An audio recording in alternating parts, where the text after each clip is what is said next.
All right, now, everybody. Quiet, listen to me. We're going to start a show. Now, some of you people have been with me before. You know it's going to be a tough grind, but we're going to have a show.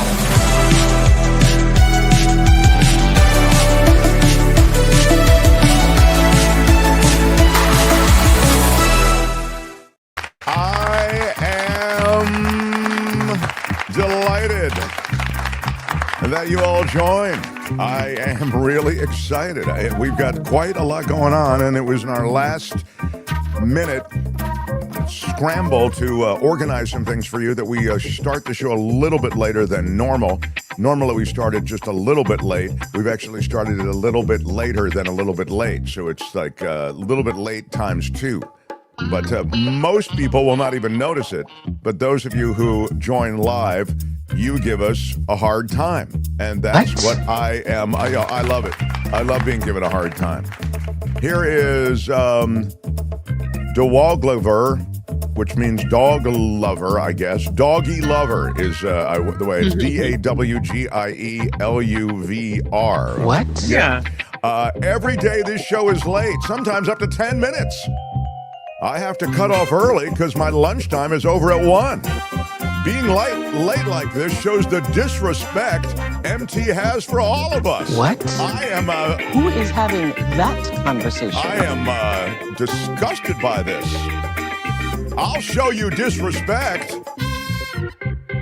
when I yellow card you right now. I am telling you, I will not have the Supreme Leader spoken of in that way on this channel.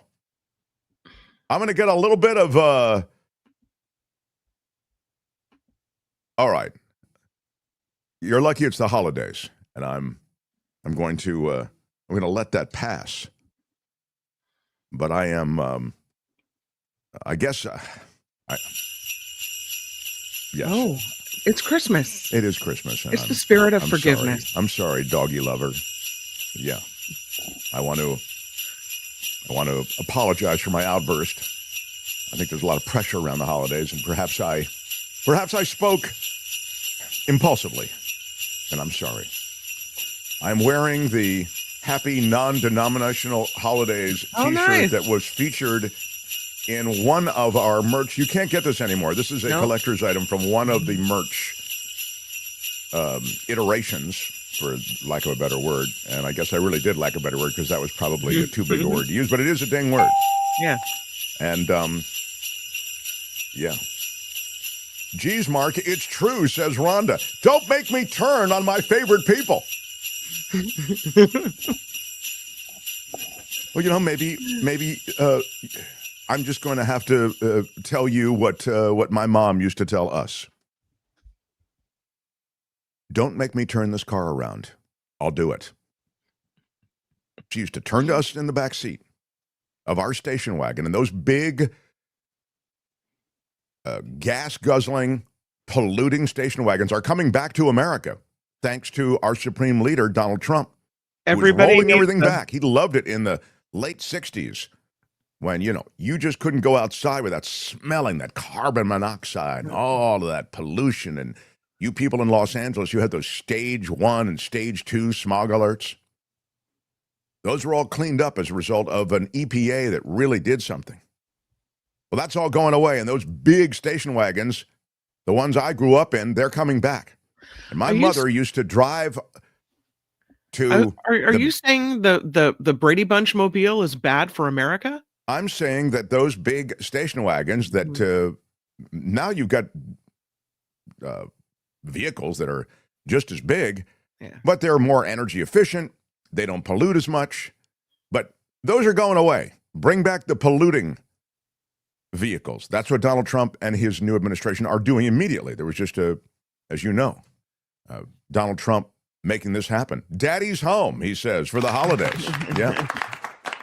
But my mother used to turn as she drove that big station wagon and was taking us to a vacation at the beach where we'd go once a year, and my mother would never spend the dollar it would cost to get us an umbrella, a beach umbrella, so we were just burning like frying bacon on a morning skillet at Denny's, and she would turn to us and she'd say what I'm saying to everybody who's given me a hard time. Don't make me turn this car around because I'll do it. And you know what? I think she would have. My mother she could be tough. There it was. I wish we had a Lincoln. We had a Plymouth. Is Plymouth even a company anymore? It's Chrysler, right? Chrysler Plymouth, which Plymouth, is now Daimler Chrysler. Yeah. Mm-hmm. But look at that big, beautiful, that's the Brady Bunch mobile, right? Did they have a Lincoln? Ours was an Oldsmobile. It was white. We used to call it the white whale. Oh, yeah. There it is. Look at that. That's the Plymouth. Yeah. And my mom did turn that car around more than once. Is that right? Oh, yeah. How many kids in your family? Just 2. Remember when that movie with Faye Dunaway came out? No more. I forget the name of the movie, but she said, no more Mommy wire Dearest. hangers, Mommy Dearest. And my mom was going on about something, and from the back seat, I said, no more wire hangers. And she lost her mind. She pulled that station wagon over, and it was almost like the end of the station wagon wasn't quite connected to the front, because it's like you could feel it as she pulled over, like the whole car wavering as she ripped to the side of the road. Yeah. What a great bust on her, though. You are really a smart kid. That is really a smart reference. Wow, that's really wonderful. Nice job. Yeah. There were weird, those station wagons were all weird colors, too. They had the fake wood, of course. That's sort of become a kind of classic bit of Americana. We had a powder blue Plymouth. You can say nice. I don't know. I thought it was, I don't know. I mean, I guess it was fine, but, wasn't the sexiest car on the road. I'll say that. But I like the seats in the back where you could sit facing out, looking at the people behind you, making faces at the driver coming up. Yeah. Yeah. Those were in the real big ones. Yeah. That was like in the 3rd row back. Mm-hmm. Yeah. All the way in the back. Yeah. My mom had an orange Vega. Wow. Pardon me. My good friend in college had an orange Vega, and we used to drive to Florida every spring break. I think for 3 spring breaks, and we'd go see my grandparents. Imagine, like, we were like the least party, most people go to Daytona Beach, or we're going to go to Miami, we're going to go to Fort Lauderdale.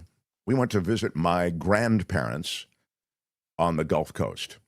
So it was a pretty wholesome offering. A white Vega, Chris. This is a Woody. That's right. That's what they're called. Mm-hmm. Chris Ruby says he had a white Vega. Yeah, the Vegas were big. Anyway, I love a new red shirt. Thank you for saying something positive, Dillette. I can always count on Dillette. We need more Dillette around here, Albert. Happy non-denominational holidays, everyone. Mm-hmm. All right, so that's the situation. It was a great walk back through time, but alas, we have to start. So, yeah. The Mark Thompson Show. I think it worth noting that everyone's favorite DOD head is in real trouble. And we will get to Pete Hegseth and the problems that he's wrought. He's in way over his head at the Department of Defense. He calls it the Department of War because he likes to flex like that. He really is into the toxic masculinity of it all, But before I get to that, there's something happening in a few American cities that bears a mention, and it has to do with these renewed ICE raids. They've dusted off their ICE uniforms from last month, and holidays or not, they're going in hot. And here's what it looks like. Man, leave them alone. This morning, 2 new major American cities now in the crosshairs of President Trump's ongoing crusade against illegal immigration. Can you put handcuffs on him, please? The Department of Homeland Security saying raids in New Orleans are targeting people specifically released after arrests for violent crimes like home invasions and armed robberies. In Minneapolis, a senior law enforcement administration official telling NBC News ICE officers are not specifically targeting the city's large Somali population, though on Wednesday, President Trump again taking aim at the group. And the Somalians should be out of here. They've destroyed our country. So anyone who looks like me, that's who's ICE is hunting in Minneapolis. Hunting. Hunting. You feel hunted. We feel hunted. Minneapolis City Councilman Jamal Osman was born in Somalia. How did it hit you when you heard what the president had to say? You know, the saddest part for me was just trying to answer my daughters and saying that why are we being singled out? The Minneapolis area is home to America's largest Somali population. According to census data, a large majority, 87% of them, are U.S. citizens. The Trump administration's fixation on the group seemingly rooted in federal charges filed against dozens in the community for allegedly stealing hundreds of millions of dollars in taxpayer money, including some from public programs intended to feed low-income children. Focuses on those twin cities more because of the criminal activities been uncovered by DOJ and DHS. This man, who did not want to give us his name, is the son of Somali immigrants. He says people in his community are afraid to leave their homes. Because of that 1%, you know, he's using the whole Somali community in Minnesota as basically a scapegoat to do whatever he wants. Now, city and state officials here are blasting both the raids and the president's rhetoric and also encouraging Somalis who are U.S. citizens to carry their passports at all times. In New Orleans, it's a very different story. The FBI announcing federal agents and state police there will work to protect and, quote, deter attempts to obstruct immigration officers on the ground there. What's happened really in New Orleans, and you'll see it happening increasingly in cities that are affected by these ICE raids. In Chicago, they're really big examples of it, in New York City as well. You've seen pushback on the ICE agents. You've seen essentially large groups of people do everything from pin in ICE vehicles to actually show up in big enough numbers that they've deterred ICE from running out these ridiculous missions. Now, I say ridiculous missions because it is true that Minnesota and Minneapolis has been victimized by fraud when it comes to these programs. It is true that that is an issue, but it is not true that you address that issue by sending in a bunch of thugs to pick up a bunch of guys who are working as day workers from Home Depot and from various places all across the country. We know their dance. They'll go anywhere to grab people who are just easy to grab as the easiest targets in the immigrant communities. Not to mention the fact that you have no evidence that they were part of any kind of fraud whatsoever. There's no evidence-based strategy associated with going after these people. And so that's the situation in Minnesota. You've got the Somali community scared, just like you have the Haitian community scared with their eating the dogs, they're eating the cats. I mean, this guy, Trump, he's impulsive, he's ill-informed, and sadly, he has supercharged ICE and Tom Homan and Kristi Noem to do the nastiest, most immoral, unethical work imaginable, to scoop up people who are hardworking Americans. In large measure, those are the people who are being taken and sending them off for the rest of their lives, some of them to countries they haven't seen since they were infants. It's, to me, it's a horror show, and it doesn't do anything to improve America. But if you're trying to dry clean America of all dark faces, of all cultures that have come here and created the sort of cross-culturalism that is America, well, I suppose it serves that end. I find it alarming in the extreme. That's what's happening with immigration, though, today. And so, with the news of the moment, Trump and these designated thugs, they go from place to place.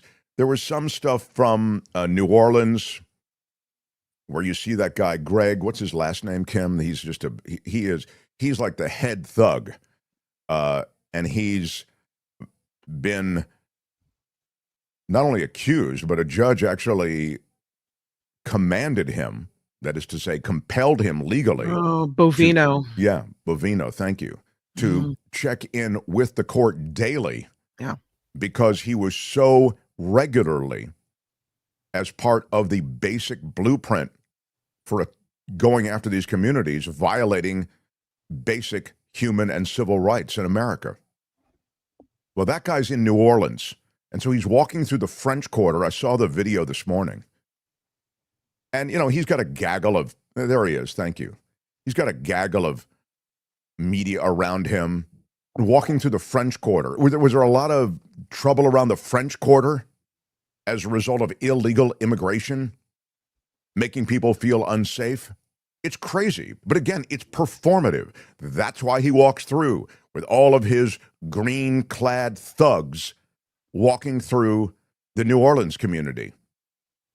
And again, it's like when they brought the National Guard to Washington, D.C., which they shouldn't have done. They put them in places you don't need the National Guard. You don't need the National Guard at Union Station in Washington, the train station there. You don't need the National Guard to set up in Lafayette Park, where you can basically throw a rock and hit the White House.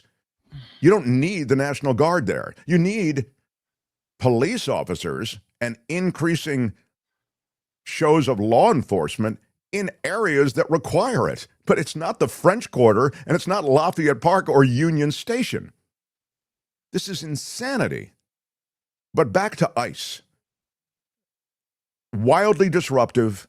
It serves no real aim and goal that's worthy. And sadly, they are trying to hit quota numbers that will force them to scoop up everybody as they do.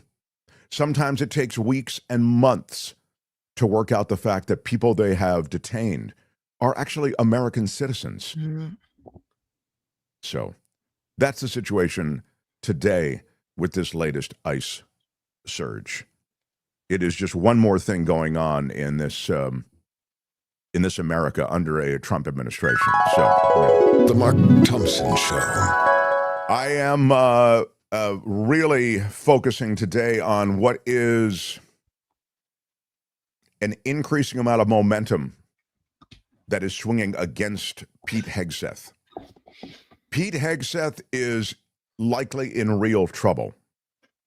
So his latest issue, in addition to the ongoing issue around what's called the double tap, taking out of that boat off the coast of Venezuela, they call it a double tap because there's doubling back. But we told you yesterday there were actually 4 return trips. It was 4 assaults on that boat, 2 to take out people associated with that mission, whatever it was. They could be fishermen. We don't know at all. Or they certainly weren't. I think I can say safely that lacking any evidence, it is unlikely they fell into the category of some imminent threat to America. The boat was small. It was an open vessel from what we could see. Hard to imagine that they had large quantities of drugs. But, yeah.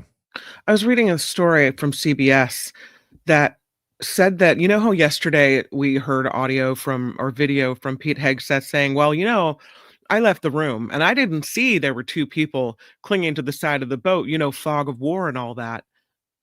Apparently, the news now is that survivors in that boat strike were seen trying to climb back onto the vessel. The scuttlebutt is the twist on it is that they were allegedly trying to, and you see this story evolve by, you know, now what news comes out and what they were, you know, how they're trying to spin it. Now they're saying the survivors allegedly trying to salvage some of the drugs. They appeared to be in communication with others at the time. There were other boats in the vicinity that could have picked them up, is what they are saying. That according to the special head of Special Operations Command, that's what Admiral Bradley is supposed to tell lawmakers. Can you imagine clinging to life on the side of a boat that's probably on fire and burning, and your only thought is getting to the drugs? I'm suspect, highly suspect. Yeah, of course. It's absurd. It's absolutely absurd. There is more duck and cover going on around this story, which shifts constantly, than we have seen in any major story coming out of the Pentagon, except for one. I'll get back to this double tap strike, which, as I say, involved multiple trips back to the same vessel to take out people, then take out the vessel itself. But first, the word is in on the Signal chat controversy, during which Pete Hegseth communicated an imminent plan for an American attack on Yemen, on the Houthi rebels in Yemen. And he communicated that as he likes to do. You know, he's a peacocker. He likes to, take his shirt off. He likes to flex. And the way he does that, as he kind of plays army, as he likes to tell his wife, his brother, and a bunch of people that he adds to an insecure public platform, the Signal chat platform.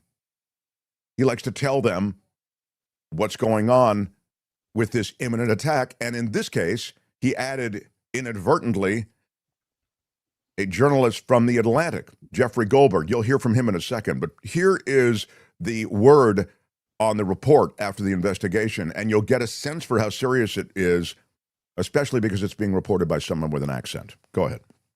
Independent Pentagon watchdog has found that the Defense Secretary, Pete Hegseth, could have endangered the lives of American troops when he used the messaging app Signal to discuss a planned U.S. attack on militants in Yemen.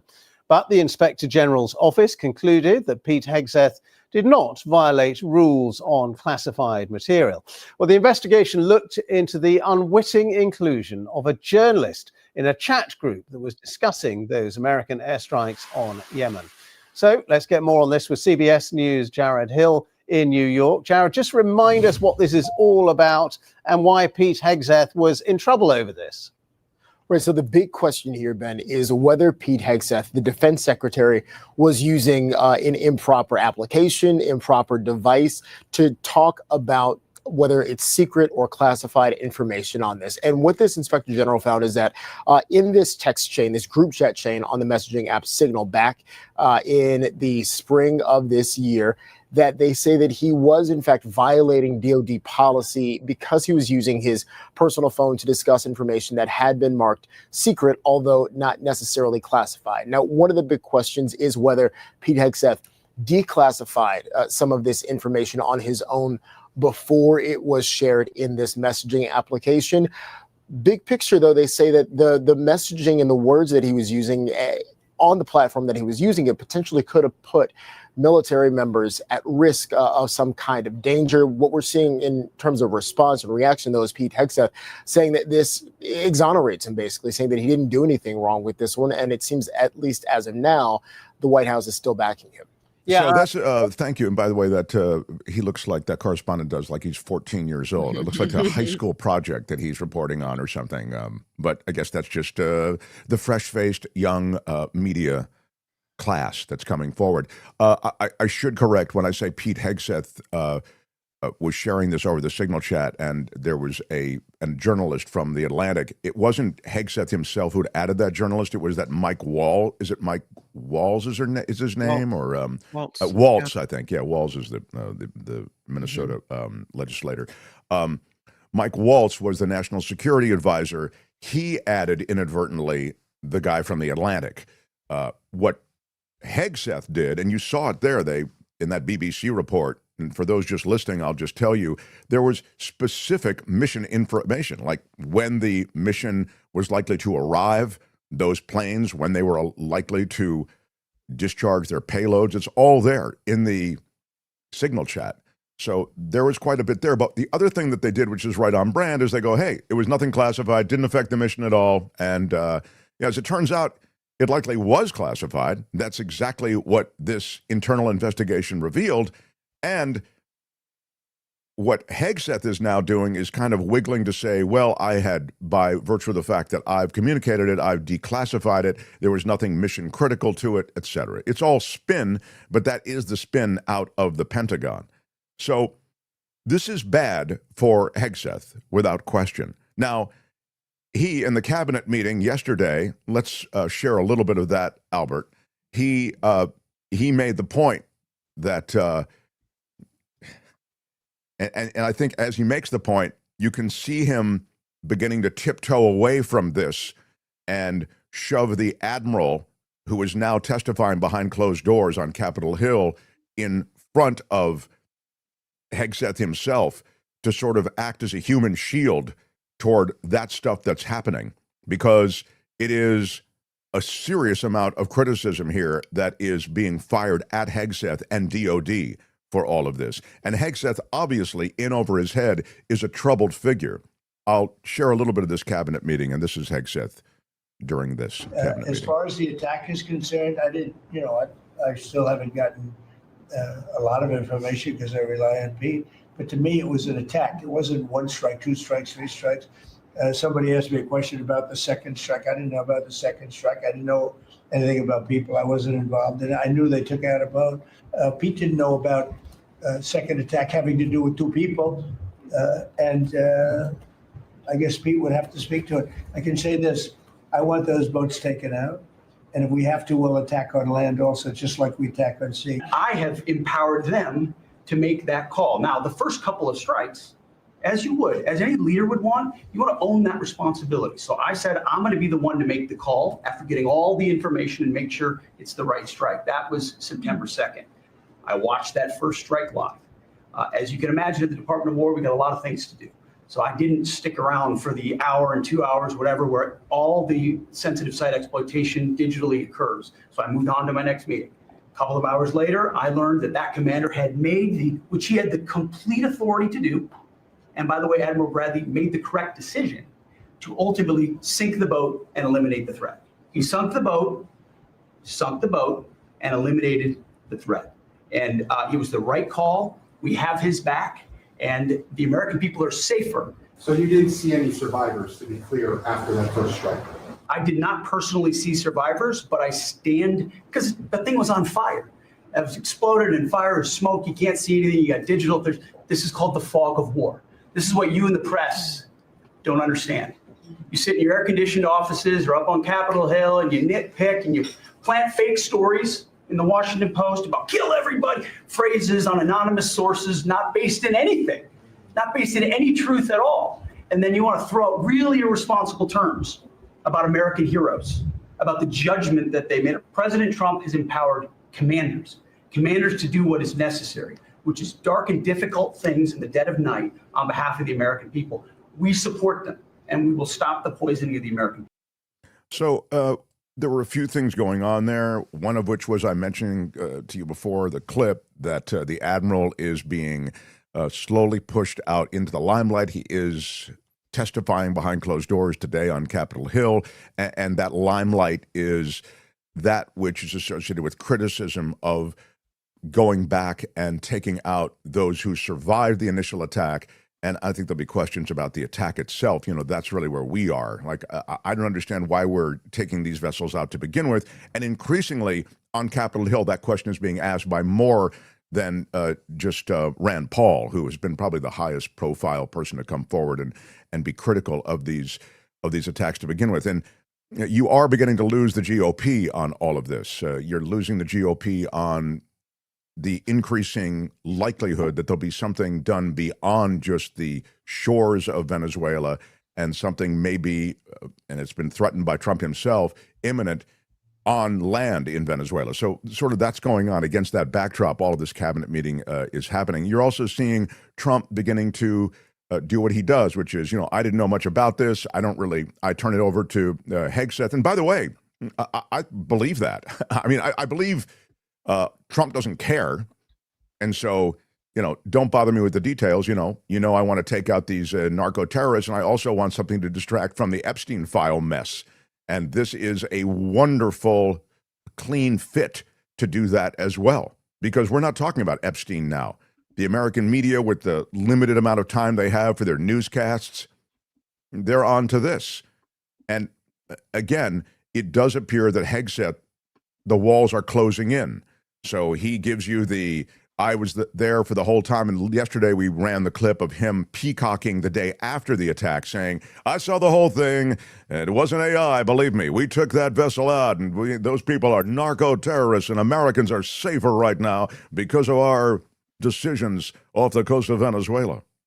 Now he is, I saw the initial attack, and then, as you might imagine, at the Department of War, we are very busy. And so I had another meeting to attend, and so I went to attend that meeting. But that admiral who you're about to fry on the griddle tomorrow on Capitol Hill, he has my full backing. I'm right behind him. Way, way, way behind him. In fact, it's likely you won't be able to see me. I'm so far behind him. The reality is that it's become clear that this is arguably a war crime, and there will be a price to pay. So this admiral will either be served up as the sacrificial lamb, as the scapegoat to protect Hegseth, or you add this to the signal chat mess and you begin to reveal what we all knew, which is that Hegseth is a glorified pretty boy, utterly incompetent, in over his head.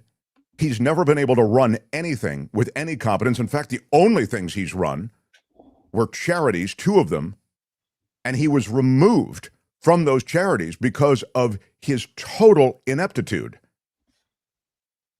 So now we have this inept, performative, theater-driven guy trying to flex in every way he can and to suck up to the supreme leader, assembling admirals and generals so that he can do some glorified TED talk. And then he perpetrates crimes that when he was out of office, he never would have tolerated. Albert, play me a little bit of that. This is Hegseth talking about war crimes and the fact that they should be punished. You had it, pal. Question, don't laugh. What if it, No, the other one. The other one. You had it in the gate. The last one where he's standing there. There you go. Go ahead. Some guys at Leavenworth who made really bad choices on the battlefield. And I do think there have to be consequences for abject war crimes. If you're doing something that is just completely unlawful and ruthless, then there is a consequence for that. That's why the military said it won't follow unlawful orders from their commander-in-chief. There's a standard, there's an ethos, there's a belief that we are above what so many things that our enemies or others would do. Now, so that is a statement in a clear way when it comes to war crimes when he's not in office. And he's just opining about the rules of engagement. Now that he is in office, and it looks like he is riding roughshod over everything when it comes to rules of engagement, Pete Hegseth becomes a more troubled figure. Who did he bring on in that signal chat? Jeffrey Goldberg from The Atlantic. Here's what Goldberg has to say now as this report and investigation comes in. That IG report says Secretary Hegseth did put U.S. personnel at risk when he used the Signal app to send classified information. Sources who have seen it say the 8-month investigation found Hegseth violated security protocols by sharing plans for imminent strikes on Houthi targets across Yemen in a group chat that inadvertently included Jeffrey Goldberg. Sources also tell MS Now Hegseth refused an interview request, would not turn over his phone, and handed over only a couple of screenshots. Hegseth reportedly provided a written statement to the Inspector General that said he was permitted to declassify information as he saw fit and only communicated details he thought would not endanger the mission. So, Jeffrey, what we know so far, and we'll get more today when this IG report becomes public, makes pretty clear what you knew from the moment you received it. There was, of course, classified information. And when we would have generals and admirals on this show, they would say, of course, that is classified information. So your reaction, given the fact that you're literally at the center of this story, to what you've seen so far from that IG report? Yeah, well, the Pentagon and the White House are both saying that this is an exoneration. I don't.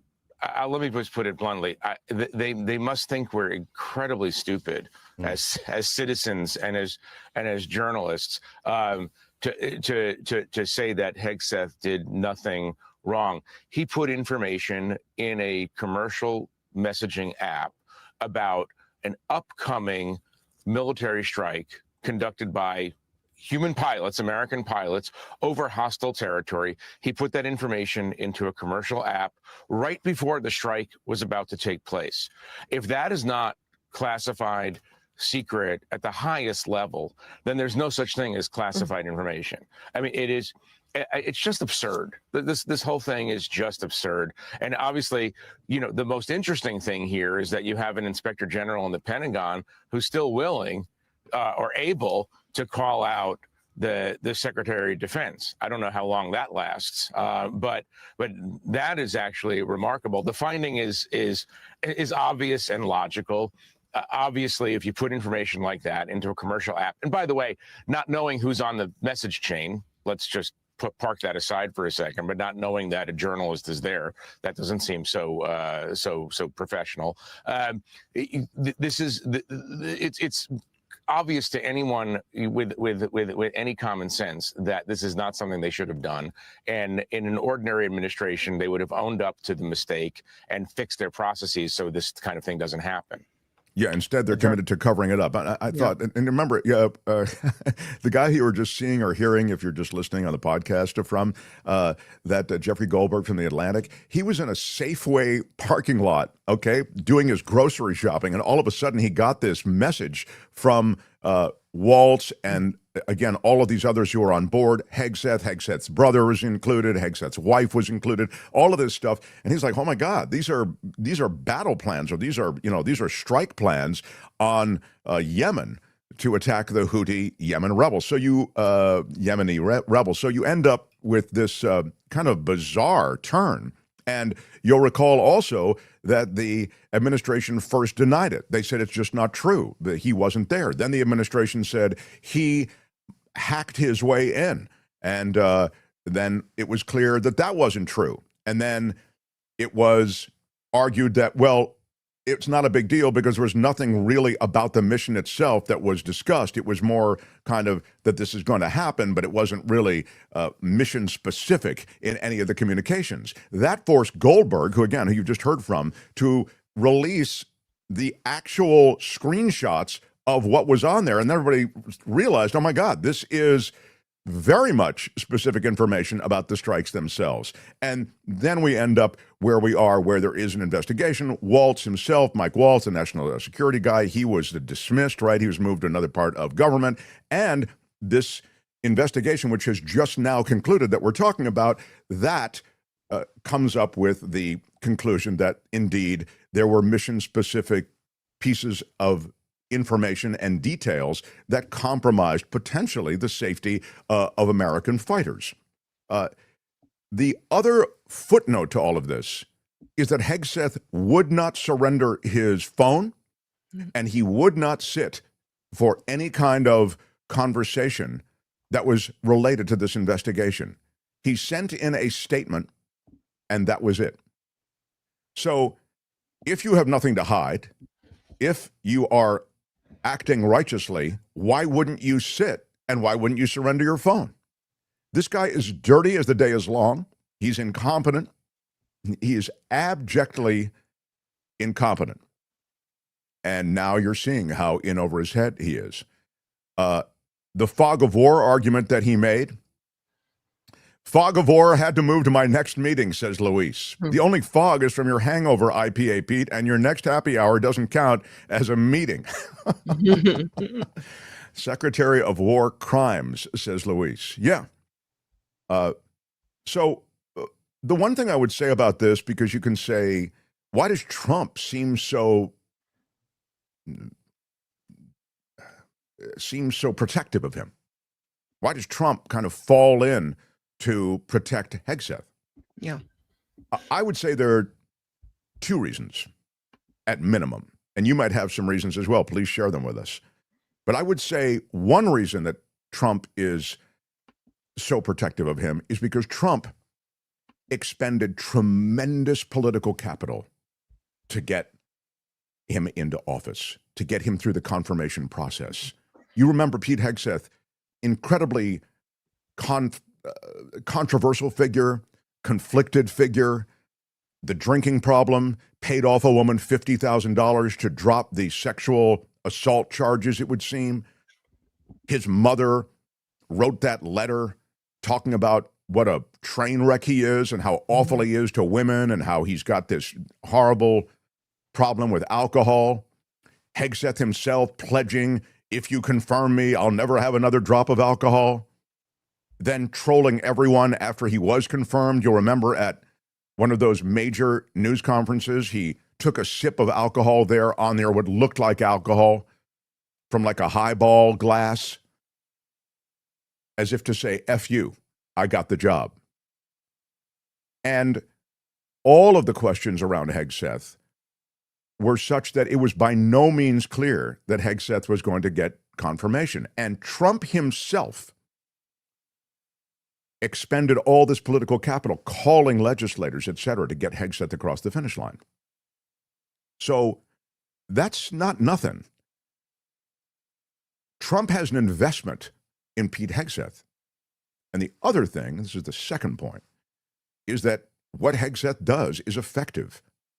It is the kind of profile of strength and of smack talking and of handling the media with a sternness and a contempt that's very much conforming with the way Trump handles the media and wants that profile of strength. So you end up with a guy who is very Trumpian. And of course, when it comes to sucking up to the boss, he is without peer. I mean, Pete Hegseth is truly head suck up.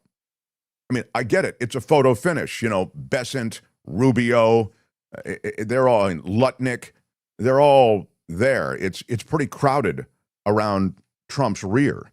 But what I'm saying is that Hegseth very much knows how to press the boss's buttons in a good way. They are kissing my ass. So the point I'm trying to make on Hegseth is I think Trump can let him go. I mean, can release him, can claim it's a Democratic witch hunt, even as the GOP is circling around. And there's a real move on the part of GOP legislators to stop any further action in Venezuela. But I think Trump will do it reluctantly. I think they'll try to sacrifice this admiral first. And then ultimately, if the political winds blow strongly enough, then maybe Hegseth will be out. But he is definitely under the kind of pressure that he'll be hitting multiple cocktails a day to handle. Hegseth will not be useful for Trump, says Ole Hansen. He will not be useful for Trump in his Venezuelan oil adventures. If U.S. boots enter Venezuela, there will be another man leading it. Hegseth is not skilled in military strategy. Well, I couldn't agree more on one level. Hegseth is a talking head. He's a pretty boy. He comes from the world of Fox News Channel. That's how Trump even knew that Pete Hegseth existed. He's not there as a military strategist or even as an administrator. He is, as we've said, he's just there to rep the brand, the Trump brand, strength. And you'll remember at the Pentagon, he put in a makeup area so that he could do media. He's done all of these. This is the same deal with Kristi Noem, these videos, these slick videos. There's a whole budget to handle media now at the Pentagon and at Homeland Security that didn't exist before. These people are about blasting out the propaganda. And so for that purpose, he's useful. No, you're right. For anything involving actual military strategy, he's clearly not the guy. I don't know if this is real, Kim. Is this Black Prod or Black Mark? Admiral Alvin Halsey is my first cousin. If he hadn't resigned, they would have done him the same way they are doing this admiral. It's so funny that you bring that up because I popped in to bring you that story as well. This is from the Wall Street Journal. Navy Admiral Alvin Halsey was the military's top officer overseeing anti-narcotics efforts and other operations in Central and South America.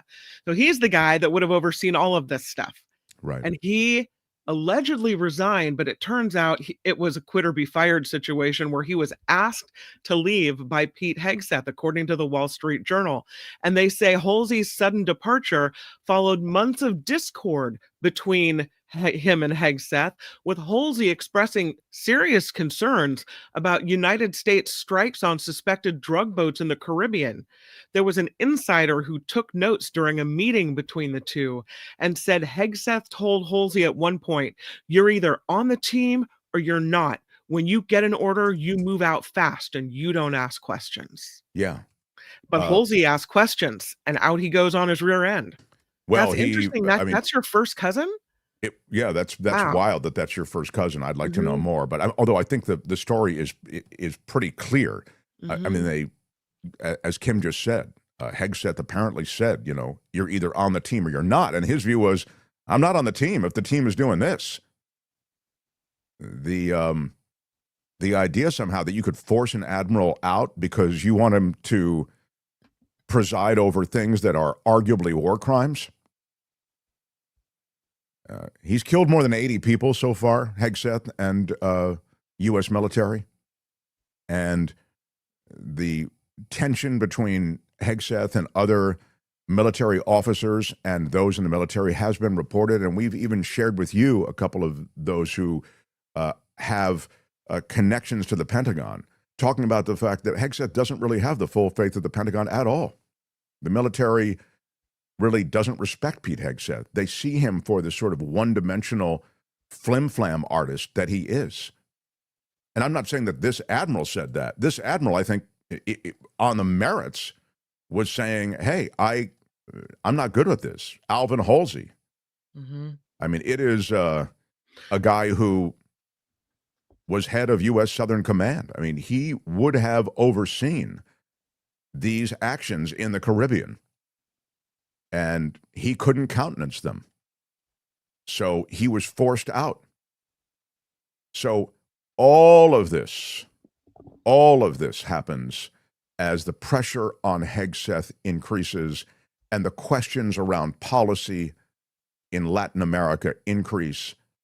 And to whatever extent Trump is cooking this up in league with Hegseth as an added bonus to distract from the Epstein files and the questions around the Epstein information, that serves another purpose.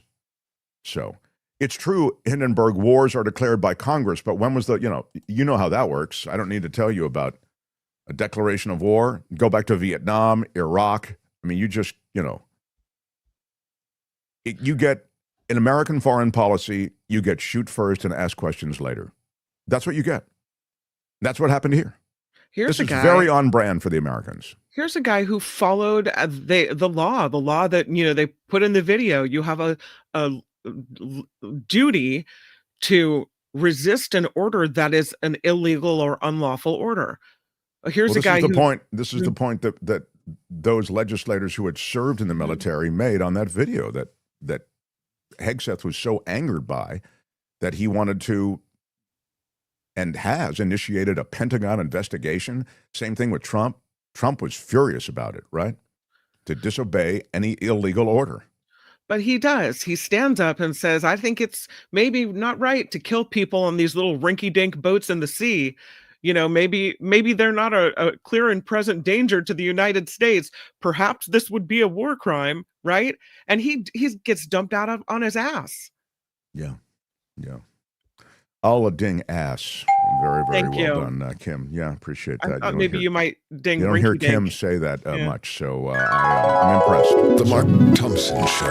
Thank you for being here. Please smash the like button. It's a weird thing, but it's helpful in the world of YouTube. If you're listening on YouTube or you're watching on YouTube, please smash the like button. It costs you nothing, and it helps us in the YouTube universe. Smash also, with your iron rod. Please subscribe. Make sure you hit the notification bell, and you'll know whenever we hit another video. And we are pretty careful not to inundate you with videos, so most of the videos we drop are worth checking out. Thanks, Mark. When you're late, I'm on time. I had to refill my Coachella Valley coffee, says Harry Magnan. Thank you, Harry, for a $5 super chat. That reminds me, I do want to take a hit. I'm doing the holiday blend at Coachella Valley Coffee.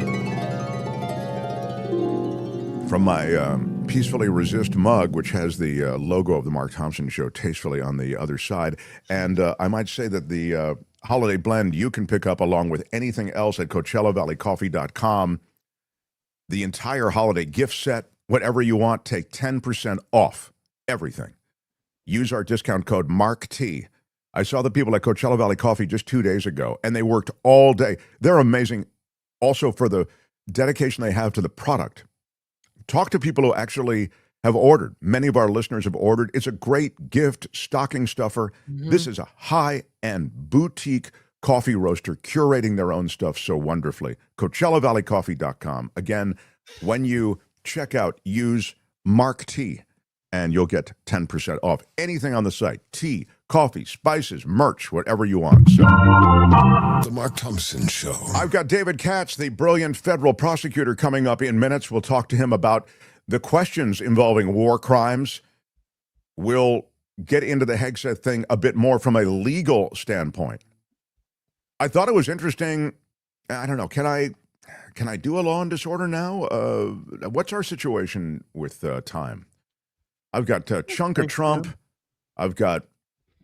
Yeah, we're kind of in between, but maybe we could squeeze maybe a couple of the stories of a segment in there. All right. You want a chunk of Trump or you want a law and disorder? I'm going to borrow... This is behind the curtain stuff, but I'm going to share it with the audience. I'm going to borrow a couple of things from Chunk of Trump, and I'm going to include them in law and disorder. Really? So we're going to do law and disorder, but you will get a couple of things I'm going to poach from Chunk of Trump just to make sure it gets out there. This is law and disorder. In the criminal justice system, the people, pimps, addicts, thieves, bums, winos, girls who can't keep an address, and men who don't care, are represented by two separate yet equally important groups. A cop, a flatfoot, a bull, a dick, John Law, you're the fuzz, the heat, you're poison, you're trouble, you're bad news. These are their stories. The New York Times is suing the Pentagon. So you see, it is all related. Yeah. Oh, really? There's some applause for suing the Pentagon? They're suing them over those reporting rules. We discussed them yesterday. I was saying that all the information around this strike and the fact that there were additional strikes in addition to the initial strike, it was all reported by journalists who are not even at the Pentagon because they are not allowed to be at the Pentagon because of this new policy that requires that you sign an agreement that stipulates that you will not report anything from the U.S. military out of the Pentagon unless you've cleared it with Pete Hegseth and the Pentagon offices. In a lawsuit filed today, there is the statement that the 21-page agreement the Pentagon reporters were told to sign was unlawful and unconstitutional. Many reporters, including 6 at the New York Times, handed in their Pentagon access badges in protest over this policy. The Defense Department's new policy seeks to restrict journalists' ability to do what journalists have always done, to ask questions of government employees and gather information to report stories that take the public beyond official pronouncements, says the lawsuit. The policy is an attempt to exert control over reporting that the government dislikes, in violation of a free press's right to seek information under their First and Fifth Amendment rights protected by the Constitution. That is all included in this lawsuit. So we'll see how it holds up in court, but the New York Times actually taking the Pentagon policy to court. A break. I'm sorry? I was going to say, I'm glad they're suing. I mean, you think that Hegseth would have approved the double tap story? We're not going to get the real truth the American people need by the rules that Hegseth has set up here. That's right. So it'll be interesting to see what the courts say on this. You seldom get the real story from any government spokesperson press release, on anything. right. Yeah. So it's just a... Meantime, there has been a break today in the pipe bomb case, according to the DOJ. Bombs planted outside the Republican and Democratic National Party headquarters in Washington, D.C. on the eve of the January 6th siege of the Capitol. They were shrouded in kind of a secrecy that was so secret you weren't even aware that the investigation was still going on, but indeed it was going on. And here is the way the news broke today. Breaking news, multiple law enforcement officials now telling CNN that the suspect arrested in connection with the D.C. pipe bombs case has been identified as Brian Cole Jr. of Woodbridge, Virginia. Take a look at this. These are live pictures of law enforcement searching the suspect's home. The arrest follows an almost 5-year probe to identify the suspect, who has only been seen in grainy surveillance video, shrouded in a hoodie, gloves, and face mask. Joining us now, the former deputy FBI director. Okay, I don't need to see that. I wanted to share with you sort of those pictures so you could see again, those on YouTube anyway, you could see the surveillance video showing the guy with the hoodie, that guy, Brian Cole, as they say his name was. He's 30 years old, and he's charged with transporting an explosive device and attempting malicious destruction by means of explosive materials. That's the way the law actually reads. So that concludes an investigation that's been going on for quite some time. 5 years. Yeah, seems as though they've got their guy there. We're showing you a couple of still pictures of him there with the explosive devices. The president of the United States went after Governor Jared Polis. It happened during the overnight hours when Trump does some of his most active social media posting. I saw he posted 150 times the other night. Very prolific. What is that? What is the per minute post rate if you're posting 150 times overnight? I don't know how his little fingers get all that stuff out so quickly. President Trump went after the Colorado governor, calling him a sleazebag, and he put it in capital letters, so you know it really stung. And Peters was convicted of orchestrating a breach of the voting machine data in an effort to support false claims of fraud in the 2020 election. I'm sorry, Melissa. Tina Peters is the Mesa County clerk who turned over that machine data. Isn't that what happened, Kim? That's right. She's the former clerk of Mesa County, and she was convicted of orchestrating the scheme whereby the voting machines were breached so that she could then try to support the false claims of fraud in the 2020 election. And the whole attack that he did overnight on the governor of Colorado, Polis, comes after the Democratic governor's office backed state prison officials and rejected a request from the Trump administration to transfer Peters from the state to federal custody. Say they want her in federal custody. So they can probably let her free. Yeah. Exactly. Trump described Peters as an elderly woman and issued an all caps call to free Tina. So this is all about Tina. He can't pardon her and he wants her free because she's a big Trumper. Trump also called the governor of Colorado a lightweight, and said the governor has allowed his state to go to hell. No. He should be ashamed of himself. Good day, sir. Yeah. I guess the National Guard is headed there next, huh? Yeah. Can't wait till Donald Trump and his National Guard, will it be ICE or National Guard thugs from ICE maybe? Or these poor people who are National Guardsmen who are, accountants, teachers. The National Guard is made up of people, oftentimes professionals with other lives beyond just the military, being called upon to civilize the people of Colorado. A baby cam captures a burglar roaming the house in upscale L.A. Wait a minute. Upscale L.A. That sounds a little like... Do you know who I am? I'm just saying. I'm kind of a big deal. You're hitting me close to home. A family in Westwood was shocked to come home after work and learned that a burglar had ransacked much of their house earlier in the day. I don't mean to chuckle, but it's wild that it was captured on a baby cam. You can... Oh, I thought we had the video. We don't have the video? There's some still pictures here. Yeah. Oh, there's video as well. Very disconcerting. And what does this guy think he's going to find in the kids' room? I mean, there's really, other than an iPad, maybe nothing of value in the children's room. But there he is. Look at the damage left behind. Apparently made his way out of the house with some cash and some jewelry, valuables. Is that a cap he's wearing? It looks like he's wearing one of those, caps. You see what, or you know what I mean? A Or is baseball it just hat, it looks like it's to a me. baseball hat? Okay, good. No, good, it looks good. like one of those like Kangol or like Yeah, thank you. like It a looks like Peaky a Kangol Blinders cap. type of situation. Yeah. Yeah. He's wearing a mask to protect, his identity, but he's wearing one of those caps. It just is kind of weird. And Kim's right. He's kind of surveying the kids' room like there'd be Yeah. anything of value in there. Like, what are you doing in there, creep? Yeah. And then, of course, the Missouri judge who wore an Elvis wig and played Elvis music in court. That Missouri judge, fun while it lasted, but has agreed to step down. So What? Yeah. I love the quote from the judge.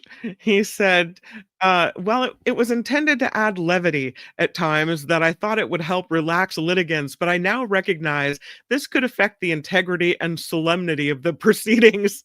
My He'd God. put on a wig and play Elvis music in the middle of the court. I mean, it's just like, dude, this isn't a high school class in the law. This is a real courtroom. You're a judge.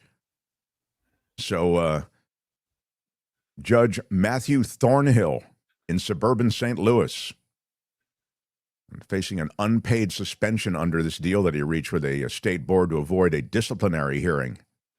After the suspension, he'd serve 18 more months on the bench before resigning from the St. Charles County Circuit Court. What does an old judge do?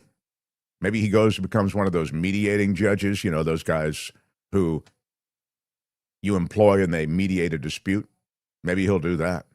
He could probably wear the Elvis stuff there. But The court file they have on him is sprinkled with pictures of Judge Thornhill on the bench or posing with staff in a plastic Elvis wig and sunglasses. He's just unprofessional. Sorry, I can't really rally on this one, any kind of argument for how that works. So that is Law and Disorder. Tune in again next time for more Law and Disorder on The Mark Thompson Show. All right, that's it. Let's roll. Hey, let's be careful out there. I've told you it's never easy being in this business. The Mark Thompson Show. Oh, of course, he gets a TV show. Tom is right. Isn't that Tom who said that? Yeah, that judge will get a TV show. Right. I mean, it makes sense. They pay me a lot of money for having attitude. Yeah, he's the next Judge Judy, maybe, as it turns out. I don't know.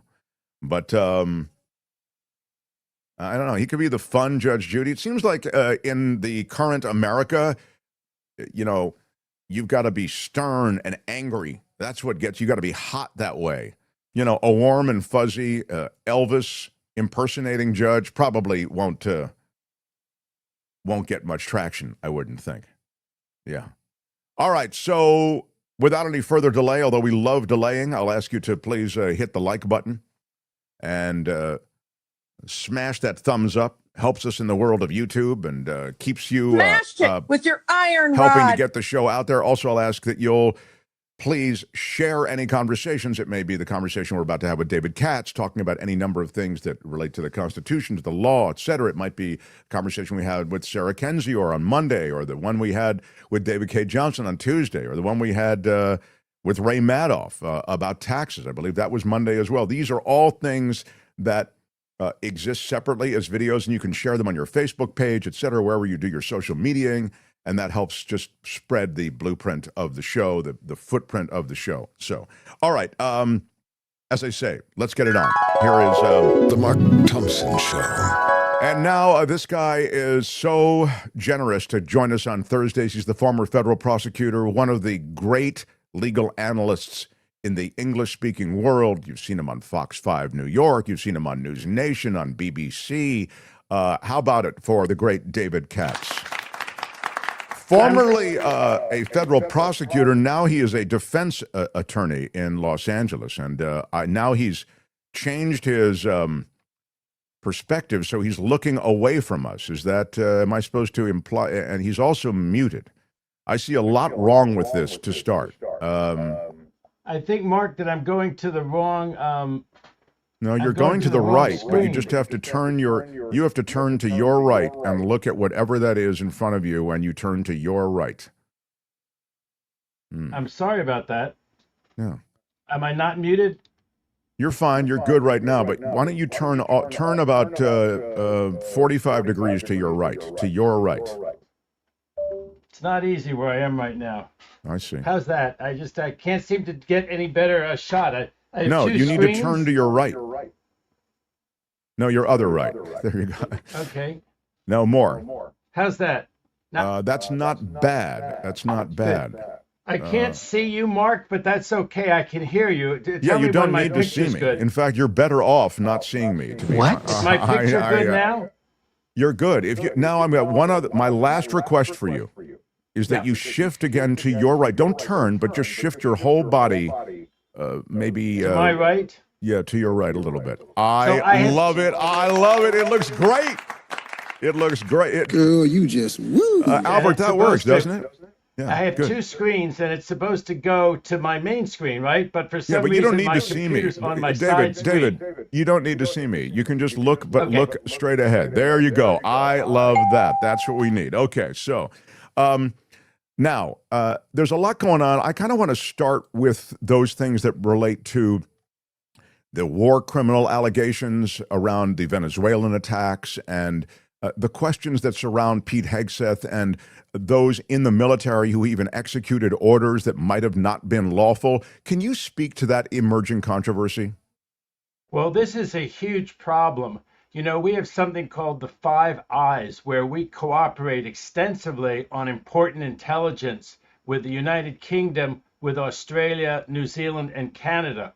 All four of them are members of the International Criminal Court. We are not. That's American exceptionalism. We will not deign to be part of it. But all four of them are, which means they can be brought up on charges in The Hague of war crimes. So, of course, all four of those countries are very sensitive to that, and they won't share information with us because they could be found to be complicit in a war crime. And their soldiers and intelligence officers could be dragged before a criminal court in The Hague. So that's not a joke.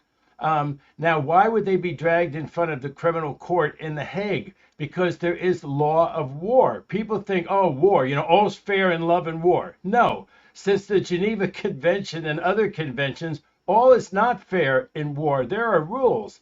And when you see a movie, you know who the bad guy is. The bad guy is the guy in the war scene who, instead of picking up prisoners of war, just kills people on the battlefield who are helpless. That's basically what it looks like America might have done. Our exceptional law-abiding country, which, by the way, promulgated many of those rules of war and has asked other countries to abide by the rules of war. Imagine if we had a skirmish with some other country, we were the losing side, 5 of our helpless soldiers lay there, and instead of making them prisoners of war, some general or captain said, kill them all. We would be outraged. It would be a huge big deal, and this is a huge big deal. Now, let me just ask you quickly, because I'm getting this in the chat. If there's no war declaration, is it does that change the legal parameters, or does it actually make it worse? The best case for Hegseth and for Trump is that we are at war. The problem with that is it's a total fallacy here. Not only has Congress not declared war, and it's up to Congress, not the president, to declare war.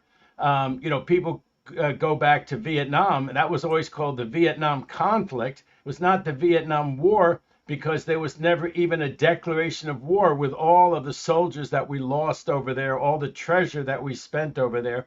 There was never a declaration of war. There was this Gulf of Tonkin resolution, which supposedly gave power to Lyndon Johnson to pursue the war. But here there hasn't even been that. If you remember when we went into the Middle East under Bush, Bush went to Congress and he asked for a declaration. It was incredibly controversial. Remember, Powell made statements that he would later regret, to say the least, that there were these weapons of mass destruction there, and there weren't. And then they blamed everything on Curveball, who was supposedly an informant who was all wrong. And we went to war based on that. And of course, because Bush and Cheney wanted to go to war, you remember Hillary Clinton got blasted because she'd voted for that war declaration. That was one of Obama's big issues against Hillary in the primary when Obama got the nomination.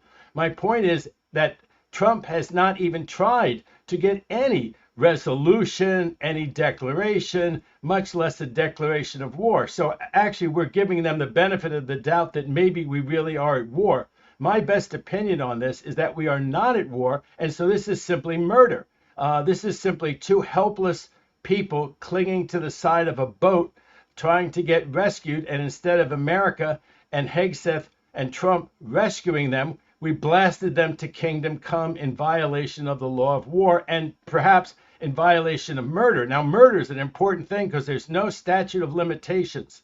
And I think that even a state could pursue a murder charge. And therefore, a pardon by Trump might not work. Nothing might work if a state court decided that it could enforce this law, the law of murder, and they had extraterritorial jurisdiction. All of those would be big issues. But you could see why people are really shuddering. And everyone should remember that this was not disclosed. This was not government in the sunshine. What happened here was that we didn't know there was a double tap. They put it out that there was only one tap and that they had killed everyone on this boat. And then some whistleblower had to bring out the true facts, that there was a second tap, that there was an order to kill the people on that boat when two of them were just helplessly hanging there. One last thing, they now apparently have this story. I read it somewhere, and this may be the testimony that's going to emerge from this, that supposedly these two people were not just hanging there helplessly by the side of the destroyed boat, that they were clamoring to get back on the boat, something that you would do if you were drowning, that supposedly there's a video that shows them clamoring or climbing back on the boat, and that they were supposedly communicating with other narco boats in the area. Mark, did you know there were other narco boats in the area? If there was a second boat, why didn't they blast that second boat? How would they possibly know they were communicating with another boat? This seems like an 11th hour excuse to try to save Hegseth and Trump from their clear culpability in all this. Of course, the last thing is that they're trying to lay it all off on this admiral, whoever's responsible for this. I don't think it was the admiral. But it's like a Saturday Night Live routine. How the buck does not stop with Hegseth. He's definitely pushing the admiral out. Stuck his knife in the back of this admiral, right? Sure, but I'm glad you mentioned the admiral because I do want to get to exactly who could be held culpable. Meaning, you've described what is an illegal act. It has not even questionable legality. It seems to me like a clear illegality the way you've described it, and as a result, there are all of these charges and different kinds of charges that can be brought. By the way, a group of JAG lawyers all issued a memo in agreement with what you've just said. That memo was issued. They felt compelled to issue that memo. That's how illegal they felt it was, this entire thing. But my question is about culpability. That is about legal culpability. Could you bring charges against the admiral, against Hegseth, against those who actually flew the missions or actually executed the strikes? What is the legal exposure of those involved in this? Could all be prosecuted in the International Criminal Court if the United States were a member. We are not. But somebody, a Brit or an Australian who, let's say, was on some task force down there in the Caribbean working with us, or somebody who gave us intelligence about that. Let's say that somebody, a Brit or Australian, sent a message that said there's two people who are still alive on the boat. And the messages were, well, let's blast the boat. Let's not save them. They could be hailed in front of the International Criminal Court and prosecuted because their nations are signatories. It's called the Rome Treaty that established the International Criminal Court.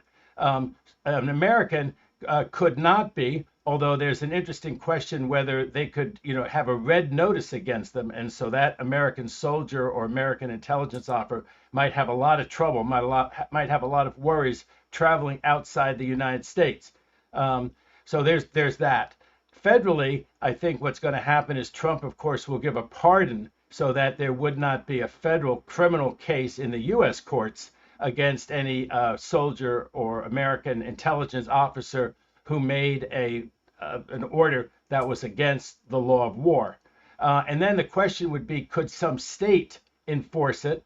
And I believe the answer to that is that, as I often counsel, these states should get more active. They should get more prosecutors and more really smart agents, and they should pursue some of these cases. The fact that the federal government won't pursue them doesn't mean that the state can't pursue them.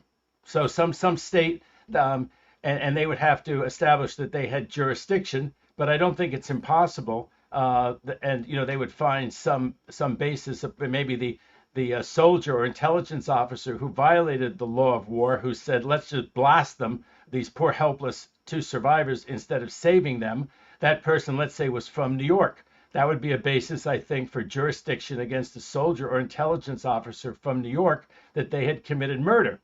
Just like if I'm a California resident, I go and kill somebody outside of California, California would take jurisdiction over me on the theory that I'm a California resident and that I can't murder anybody anywhere. And if I do, I can be prosecuted in California state court. You with me?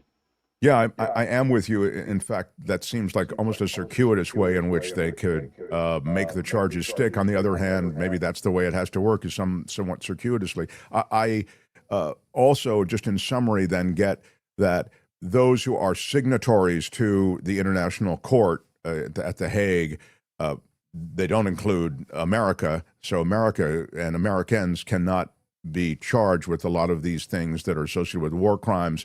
But you're saying if anybody along the chain might have been from one of those countries that are signatories, they can be charged. So it sounds as though, and maybe this is no surprise to many who kind of see American power being flexed and exerted around the globe without much repercussion, it seems as though there's not really much that can be done. I mean, we can talk about this. You have legislators talking about war crimes. You have Rand Paul probably leading the charge from the GOP, saying, this is an unlawful act. Even the Venezuelan strikes initially are unlawful. And this double tap strike, which turns out actually involved 4 different hits on this boat, it's illegal from the standpoint of American policy and law.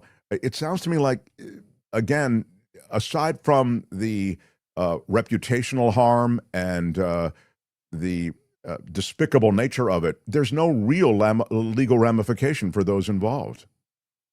Well, I took international law in law school with a very famous professor of international law named Stephen Riesenfeld. He's gone now at Berkeley.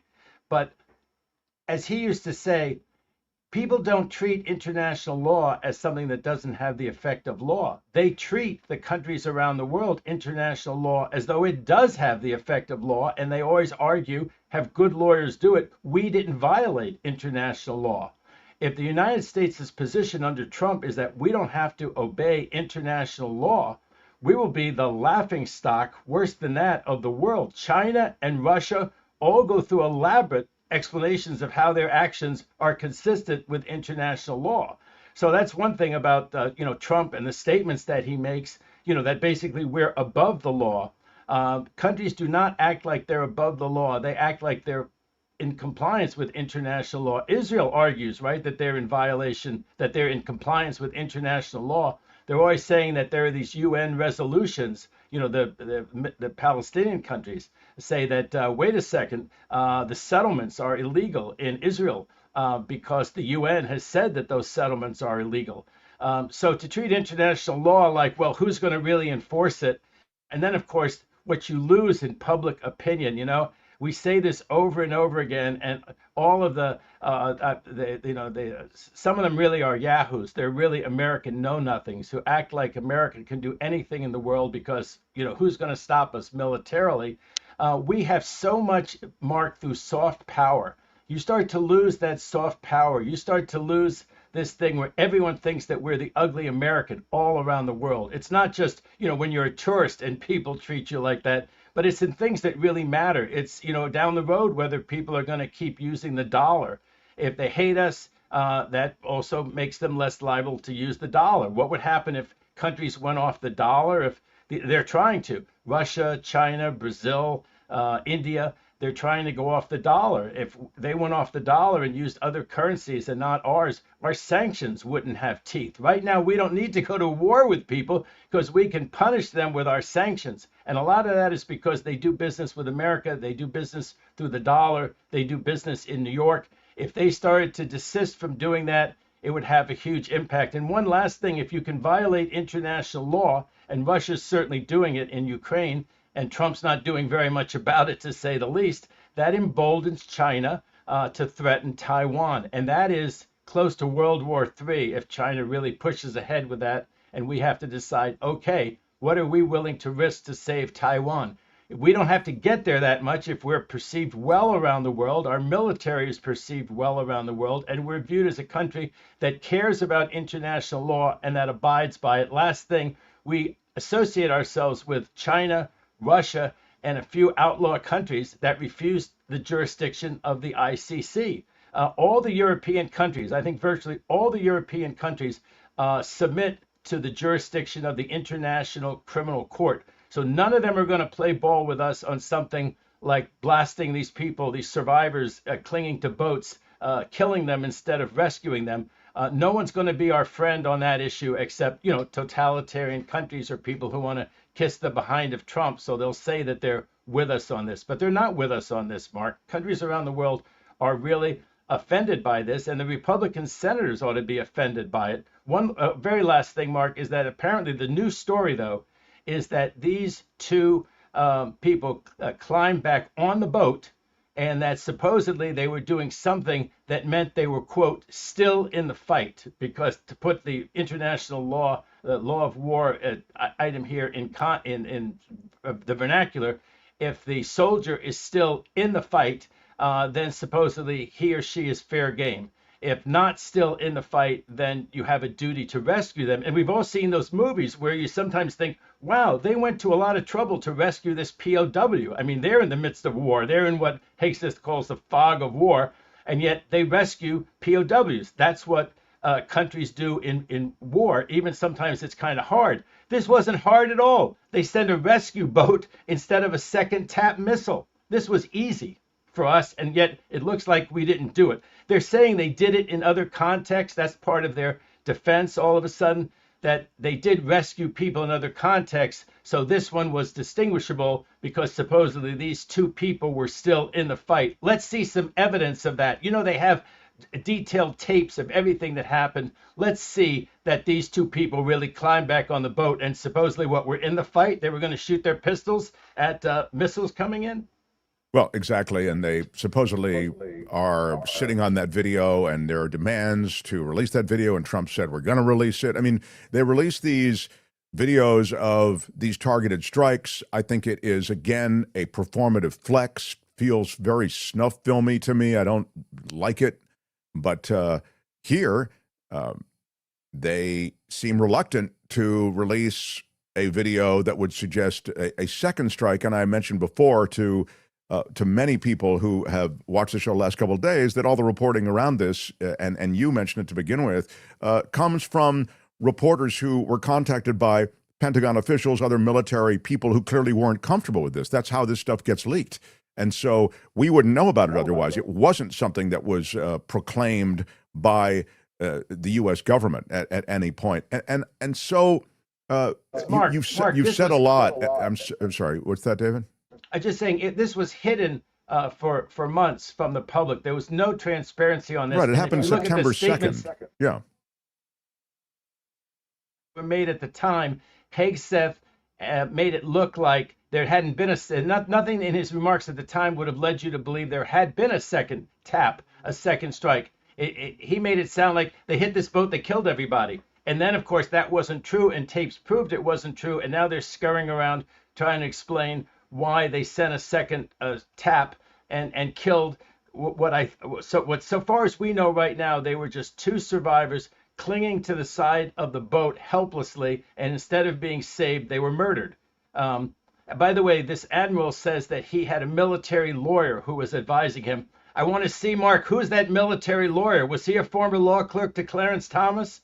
Yeah, I mean, they get the lawyers to, the John Eastmans of the world will tell you whatever you want to know.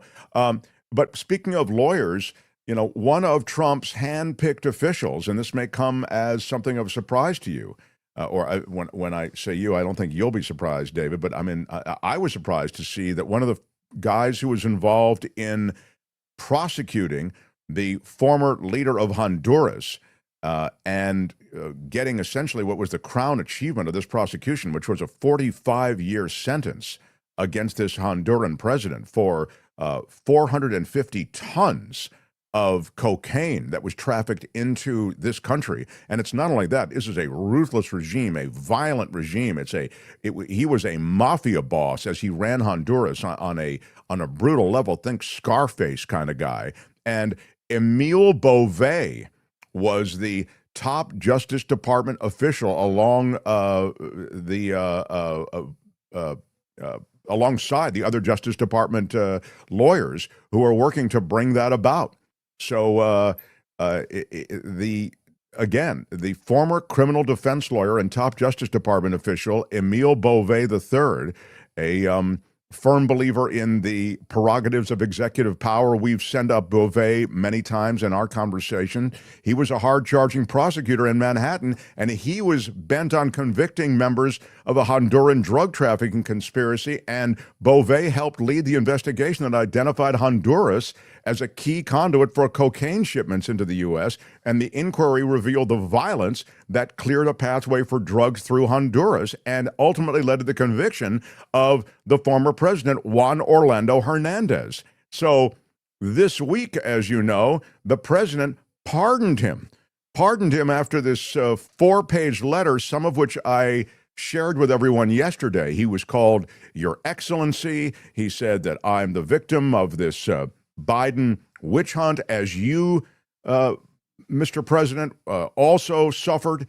And so you understand that my sentencing of 45 years, effectively a death sentence at my age, it was all wrong. It was not corroborated by any kind of evidence, etc. So I think it's a footnote maybe that Emile Beauvais was part of this, but Beauvais is a big backer of Trump, and Trump undermines some of his insanely high-profile work, actually convicting the Honduran president.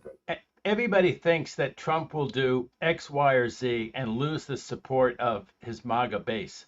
And that seems to be happening somewhat with the Epstein files, which just became so hot on right-wing radio, including, of course, pushed by Bongino, who's now the deputy director of the FBI, and pushed by Kash Patel, who's the head of the FBI. But this one, Mark, if you think about it, anybody in MAGA who reads about it, and of course they won't read about it in right-wing media, they won't hear about it properly on Fox News, but it's worth taking a minute or two to look at what happened here. First of all, we have one of the great legal systems in the world in federal court to protect the rights of defendants.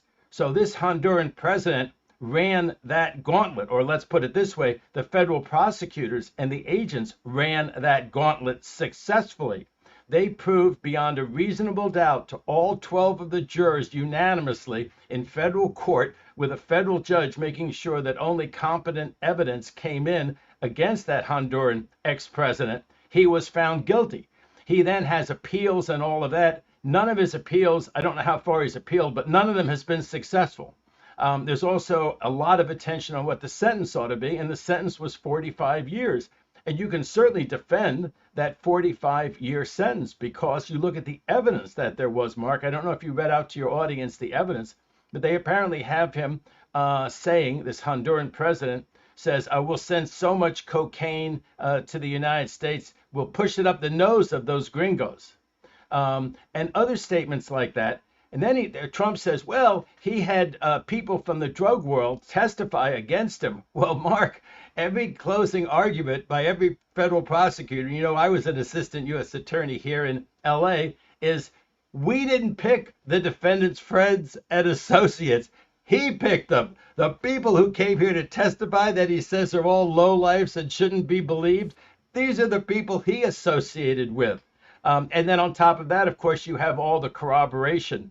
And so the case against him was very, very strong. And I guess Trump was, I think we need to know what money changed hands. Remember, under the U.S. Supreme Court's ruling on presidential immunity, Trump cannot be questioned, or it can't be brought into evidence, any acts that he took as president, including, and this example was given, and people said it can't be that the U.S. Supreme Court's going to hold this, and then they did, that you can't even inquire into whether he was selling pardons. And you look at this history now of selling pardons, allegedly, but it's quite a pattern. And I think by now, I mean, things will revert to normal after Trump, I think, to a large extent. But I think for now, any criminal defendant who's well advised would probably be told, if you have a couple of $1 million to spend on your criminal defense, people will still hire me.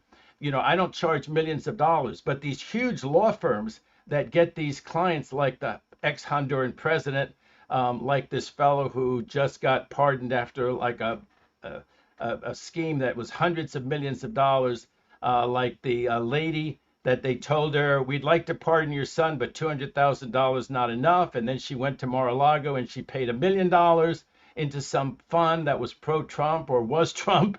And $1 million was enough. If you were going to launch $1 million, multi-million dollar defense, I think every defendant with that kind of money is looking to find a lobbyist to figure out, you know, who to influence in the administration, more so than a really good law firm. If you're going to spend that $2 million, I'm not sure that now they're spending it all on a law firm with a $2 million fee to defend them vigorously in court. I think that if they got $2 million, they're thinking, how? That lady contributed $1 million. And we all want to see what the Honduran president contributed. Now, if he didn't pay any money, the motive for this would have been to affect the Honduran election. There's a Honduran election going on, and this fellow that he pardoned is from the conservative party down there, and Trump wanted to help the conservative candidate down there against the sitting president of Honduras, who's supposed to be left-wing. Read into that she's probably not doing everything Trump and United Fruit want her to do. So, of course, she had to be dumped in a famous American style in Latin America. And this conservative who'll do what United Fruit and the big exploiters down there in Central America and Trump want him to do, and he's from the same party. So it kind of, if it wasn't a payoff, it looks like it was a political thing, and I think that's totally improper to do something like that to try to influence the election. But we've had this thing now where they've got this right winger, this dictator down in El Salvador, the one with the notorious prison. They've got this fellow down in Argentina who's supposed to bring free market economics to Argentina, and they sent him billions of dollars, and they turn around that now they're selling products, that we have tariffs on them, and it's just unbelievable. They're undermining our soy farmers, soybean farmers. And just on the Honduran former president who was pardoned, there is criticism from both sides of the aisle. Again, it doesn't really matter because our pardon system is so absolute.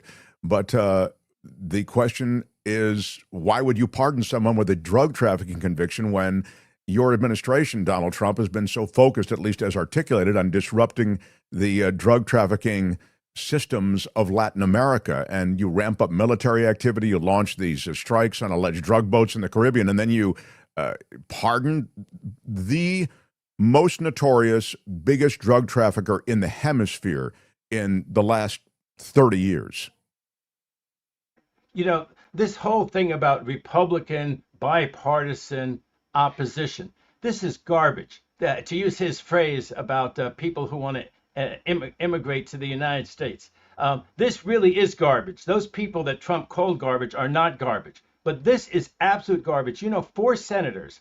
So the one from Alaska, the woman from Maine, you get them together with Rand Paul, who's supposedly, and with McConnell, or you get him with Tillis. That should be 5. But you get 4 of those 5 to tell Trump, no more of these pardons. You do any more of these pardons and we will stop your agenda. Are we clear? But they don't do that, do they, Mark? They don't do that. So the reality is they don't want to stop these pardons. They don't want to stop the outrageous statements. There was a state legislator in Indiana who, after he made those awful racist comments about immigrants, they want Indiana, Mark, to have this redistricting. But he's a state legislator who has the power. He's the swing vote down there. He's a Republican. whether they do redistricting to try to get an additional Republican seat in the House or not to do redistricting. He said, I am voting against redistricting because what you say is disgusting. It's harmful to people. It creates violence. It creates humiliation for whole groups of people. And that's it. You keep making those statements, and you have been. So that's it. That was related to, that's the Honduran president, the former Honduran president who got the pardon. And there is GOP pushback, but as David said, it's sort of tepid because it doesn't really have the teeth that Katz is talking about. But that, which you've referred to, was associated with a comment that Trump made calling a bunch of people retarded. And that word retarded has become, perhaps appropriately so, a really awful thing to say about those who have legitimate mental disabilities and challenges. And one of those people with the mental disability and challenge is the son or the offspring, anyway, of this legislator to whom you've referred. And so that's why the legislator said, hey, I got an idea. F you and your redistricting. You say crap like that, I'm not on board anymore with the Trump agenda, and screw you. You try to win these districts on your own.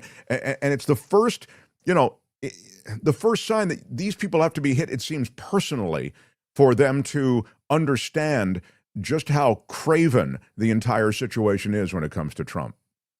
Republican senators, if they had made that clear to Trump, they would have gotten their way because he would have fumed.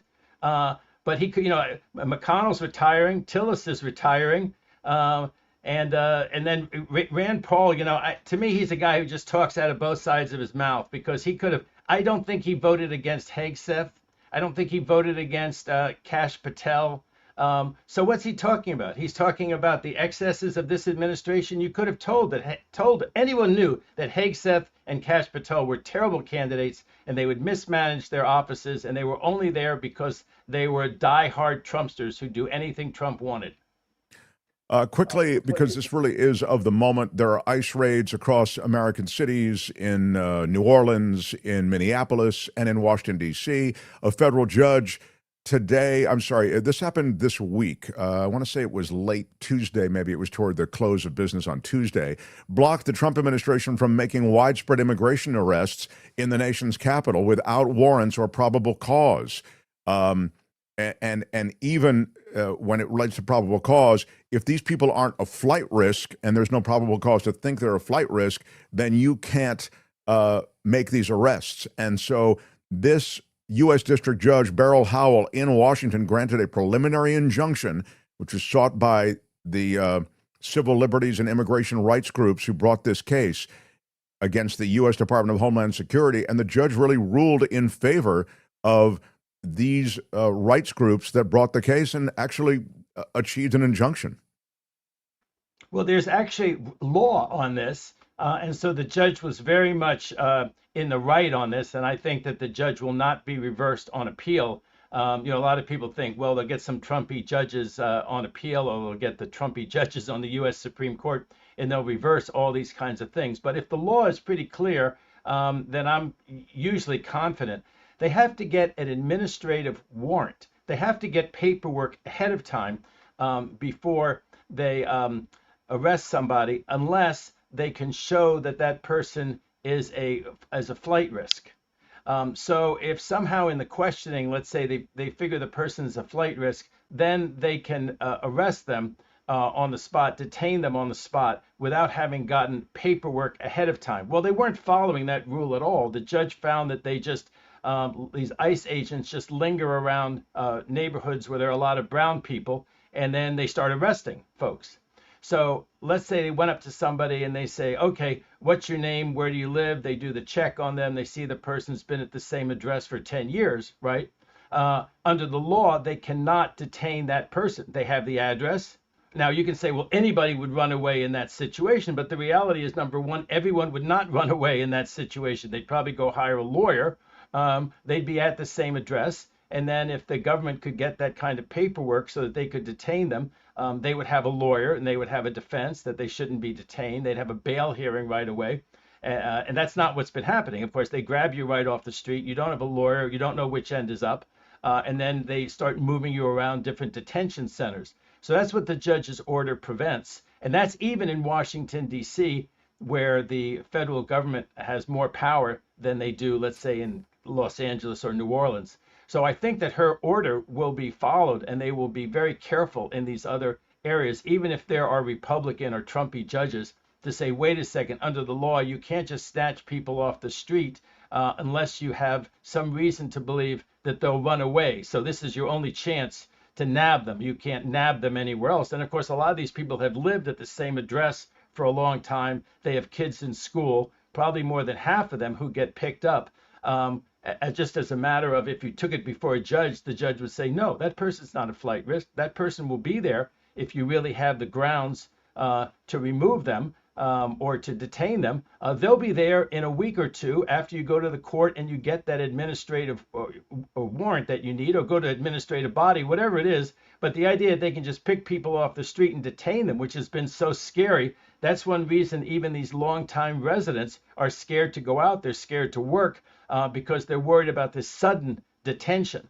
No, it's having a huge chilling effect on the on unemployment. It's having a huge chilling effect on schools. You've seen 30% of students are not showing up, and that speaks to this is in large measure across the country, speaking to the number of kids who feel they could be exposed in some way. Their families could be exposed. Their parents. It's a really scary possibility. I want to get to this because it's on the docket anyway. Mark, ask Katz about the Costco lawsuit, says Phineas. And indeed, that was something I was going to get to. And so let's get to the Costco lawsuit. So Costco is suing to get tariff refunds, and they are suggesting legally that these tariffs are illegal, and they're not waiting for the Supreme Court to rule on this. The Costco crew filed a lawsuit asking for a full refund of tariffs, and they paid these since President Trump imposed, quote, reciprocal and, quote, fentanyl tariffs earlier this year. The suit is in the U.S. Court of International Trade, and it notes that it might not be able to get the refunds later, even if the Supreme Court upholds lower court rulings that the tariffs are illegal. So speak to this lawsuit and about clawing that money back for Costco and many other businesses like Costco. Well, this is the huge Supreme Court case, one of the really big ones of this term. One of them that Mark and I disagree on what the outcome is going to be without ever being disagreeable, you and me, Mark and Kim. But this is one of the really big ones. The oral arguments seem to go very well for affirming the judgment of the lower courts. And the judgment of the lower courts is that the tariffs are illegal because Trump did not have the power to impose them. Congress maybe could have imposed tariffs just like the ones that Trump arbitrarily and by himself imposed, but there was no true emergency, neither because of fentanyl and drugs, the importation of which is actually down somewhat in America, and which is a long-time problem, not an emergency, and because we have an imbalance of trade that we've also had for decades, so that's not an emergency. I think the U.S. Supreme Court's going to rule 5 or 6 justices to say that they are illegal, and that therefore the money has to be disgorged, and that'll be a big mess, and they'll never do right by the consumers. If they do right by some of the people like Costco who had to pay those tariffs, they can do right by Costco. They keep really good books. But there's a law firm in Washington, D.C. that's gone back to those same courts. That would be these courts of international trade that ruled on this in the first instance, and then that ruled that they were illegal 7-4. And that's what's now in front of the Supreme Court, the ruling 7-4 by this appellate court that the tariffs are illegal. So there's this law firm in Washington that has brought about 50 lawsuits for small merchants. The reason that this one's made the papers is because Costco is not a small merchant. They're really big, and of course it's a big deal that Costco is making this claim. But as I said, many others have made a very similar claim with this same law firm. You wonder why other big companies haven't. Costco obviously feels that the cost-benefit analysis, it's worth antagonizing the Trump administration in order to try to get this refund. Others, the other huge ones like Walmart probably have decided it's not worth it to piss off the Trump administration because they're so vindictive and unfair to people who stand up for their rights. But Costco says, wait a second, by December 15th, we have to do all these reports. Our status is really going to change after December 15th, the tax season. They have all of these arguments why they really need to not pay tariffs anymore and to have a declaration that they don't have to pay tariffs anymore. And that's what they want. They want the court, this Court of International Trade, the one that's handled this tariff litigation.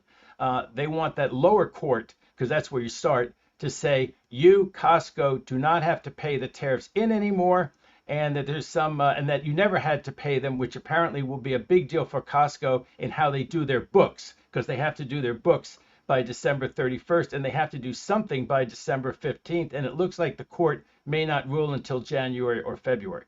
That's exactly right. What David said, and this speaks to the urgency of it, is precisely the case. The December 15th date is sort of a drop-dead date for Costco, and they're suggesting, hey, we need a judgment on this now. It can't wait till January because of what you're talking about, liquidation agreements, a bunch of things that are associated with the tariffs. I'm really kind of out of time. I wanted to just make the point that the Department of Justice has sued 6 more states over voter data.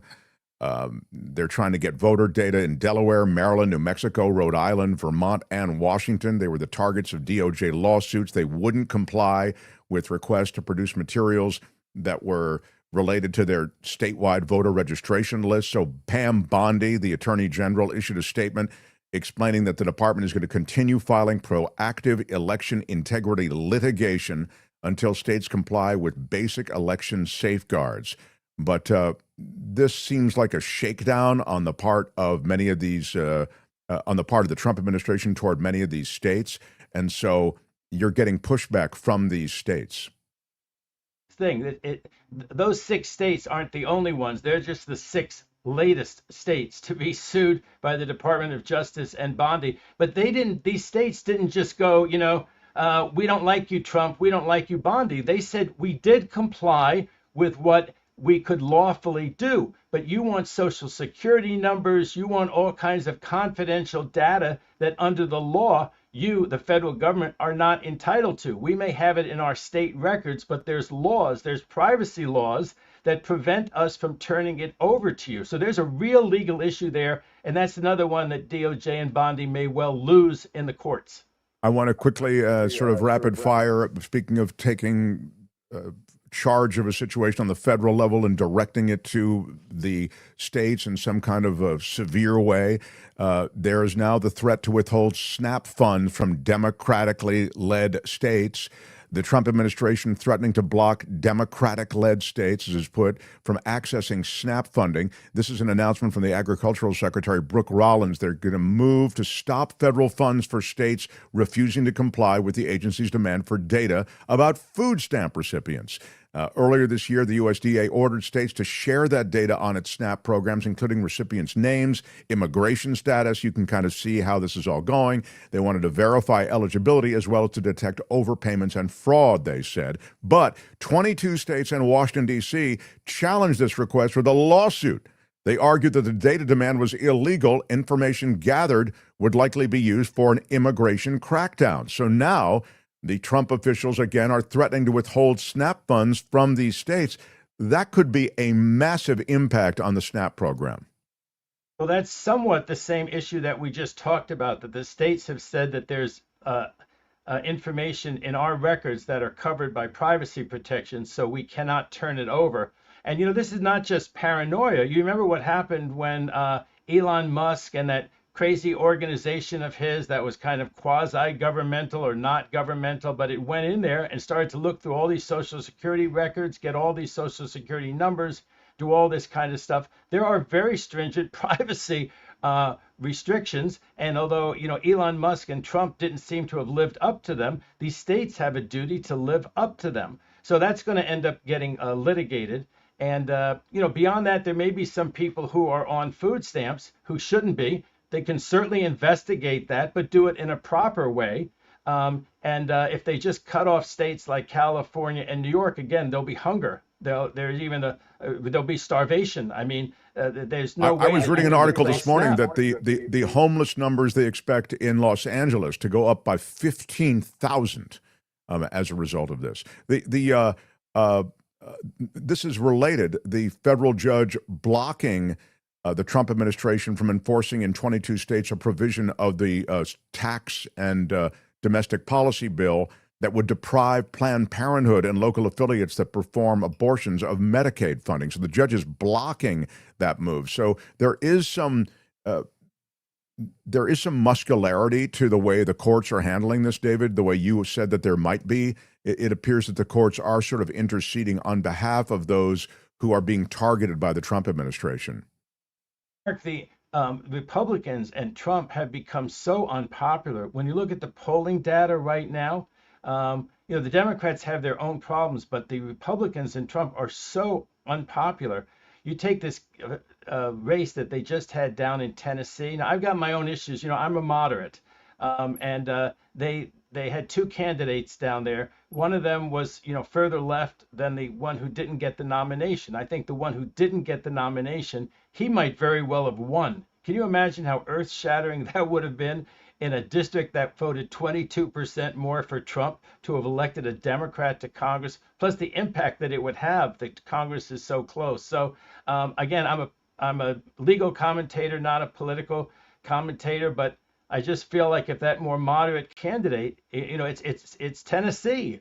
If that more moderate candidate had been nominated instead of the more left-wing candidate, I just feel like that might have been a pickup of a seat, not just a scare for the Republicans, but they are very unpopular. If they run centrist and moderate candidates with the D next to their name, whoever they're running next to with the R next to their name, the person with the D is going to win. So it's really worth bearing in mind, because look what we had with Trump. I mean, look at what we have with him. And I shouldn't say the whole country, there's still a MAGA base, but the poll numbers against Trump and the Republicans are just getting overwhelming. Yeah, it's true. And that race you talk about in Tennessee, I mean, as you say, Trump was so convincing in his victory in Tennessee into the 20s in terms of percentage points that he carried the state. And that Republican candidate just squeaked by with a 9% victory. I mean, it's a pretty damning sign of perhaps what the future is. David, I'm completely out of time. We'll table the other stuff for another day. So appreciate you. I look forward to seeing you on all the outlets that are lucky enough to get you to stop by. I've seen News Nation and Fox 5 in New York, and they really love you at Fox 5 in New York. I've seen you a lot. Well, they do it. We talk about Luigi Mangione, so I see. What are the should said about this week? They said all Mangione all week, all Luigi all week. So I comment on that, and then there's the lawsuits with P. Diddy and stuff like that, and I follow them. I have my own practice. I'm actually a working lawyer, but I try to juggle them because I love the legal news, but I especially love talking with you about the tariffs and what the U.S. Supreme Court's doing. So it's great so to be great. with you, Mark. I'm sorry about my technical problem at the beginning. Mark, I'm sorry about my technical problem. I'll work it out by next week. No, this is fine. Whatever you're doing right now, just keep doing it. All right, David Katz, everybody. Thanks, David. So long. The Mark Thompson Show. I'm excited. I am excited. I wanted to quickly say thank you to a few who super chatted us along the way today. We drove from Michigan to Oregon in a 67 beige and wood Vista Cruiser. I sat in the middle seat in the middle row, just like the 70s show. That's hilarious. That's Beam Me Up too, Scotty. Thank you for the $5 super chat. Really cool. Hey, what's new with Atlas 3? This is from Richard Delamater. A $2 super chat. What is with news with Atlas 3, Kim? Atlas 3? I don't know. Nor do I. This is from CC Ryder.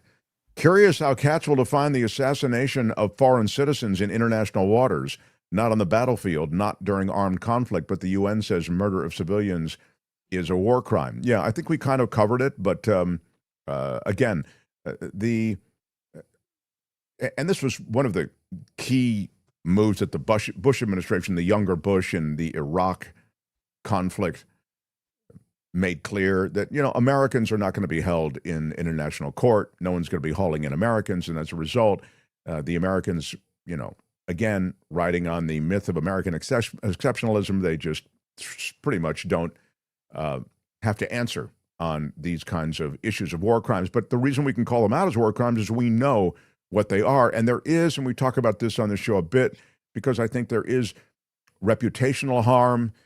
There is a stink about this. There is an immorality about this that we understand. Now, it's getting spun every which way, so maybe you lose a little bit of clarity on these things. That's the idea, I think, but with the spin. But there is a price to be paid politically as well. So maybe that's the thing that people care about in this administration. NASA has released new images of the interstellar comet 31, Atlas. Albert, can you tell us more about this? You are our astronomy correspondent. Do you want to it's out in on there. this? I could tell you that. It's out It's there. out there. Albert, thank you. All right. It is the third known interstellar object to pass through our solar system. They say it's not going to hit us, but there were some, rumblings that, it's not really a comet. It's some kind of alien spacecraft headed for Earth. Oh. So I don't know. They took the images with NASA's sun-observing punch satellites, a couple other really large telescopes, and they kind of schlurmed them all together. And this is what it looks like with Atlas 3 hurtling through space in our galaxy. Wow, pretty good. Yeah. I'll ding schlurmed is a ding word. Oh, I will thank tell you that I feel safe though here. These aliens landed. I know Sure. that ICE would protect me. They'd be zip tied and put into detention pretty quickly. So I don't really feel particularly exposed in this situation. This But it is, astronomer said he's willing to bet his house this comet isn't an early holiday gift from aliens. That's what he said. that it is not an early holiday gift. Yeah. I'd be willing to bet my lunch that there's alcohol involved. Well, I don't know. Of course, a lot of the work following that terrestrial object is being done in the office of Dr. Emil Schulthausen III. Dr. Emil Schulthausen III is busy, as you know. He's a biologist and astronomer. Luis has said, Professor Katz, I love the way we put up comments after Katz has left. Mm-hmm. Professor Katz, does it make it worse by establishing precedent that in previous strikes, survivors were rescued and repatriated? A no witness policy? Yeah.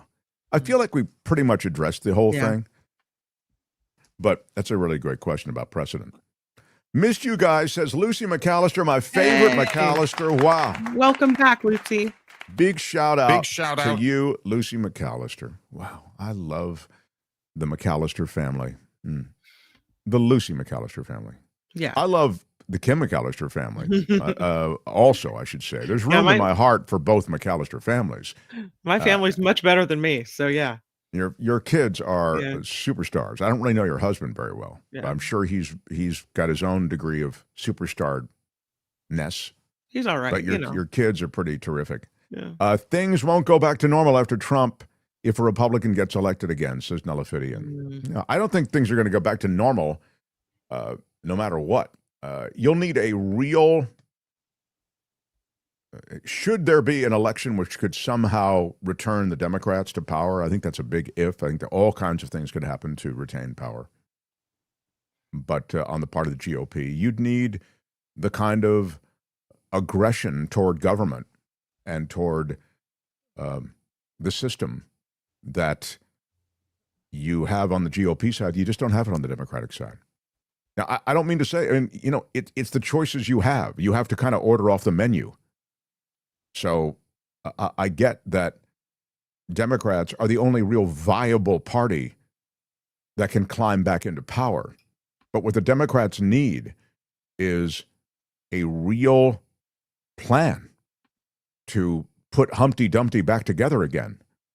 And you're not going to have in the Democratic Party the kind of thing that you have with the GOP, assuming that the tide comes back in and Democrats win power again.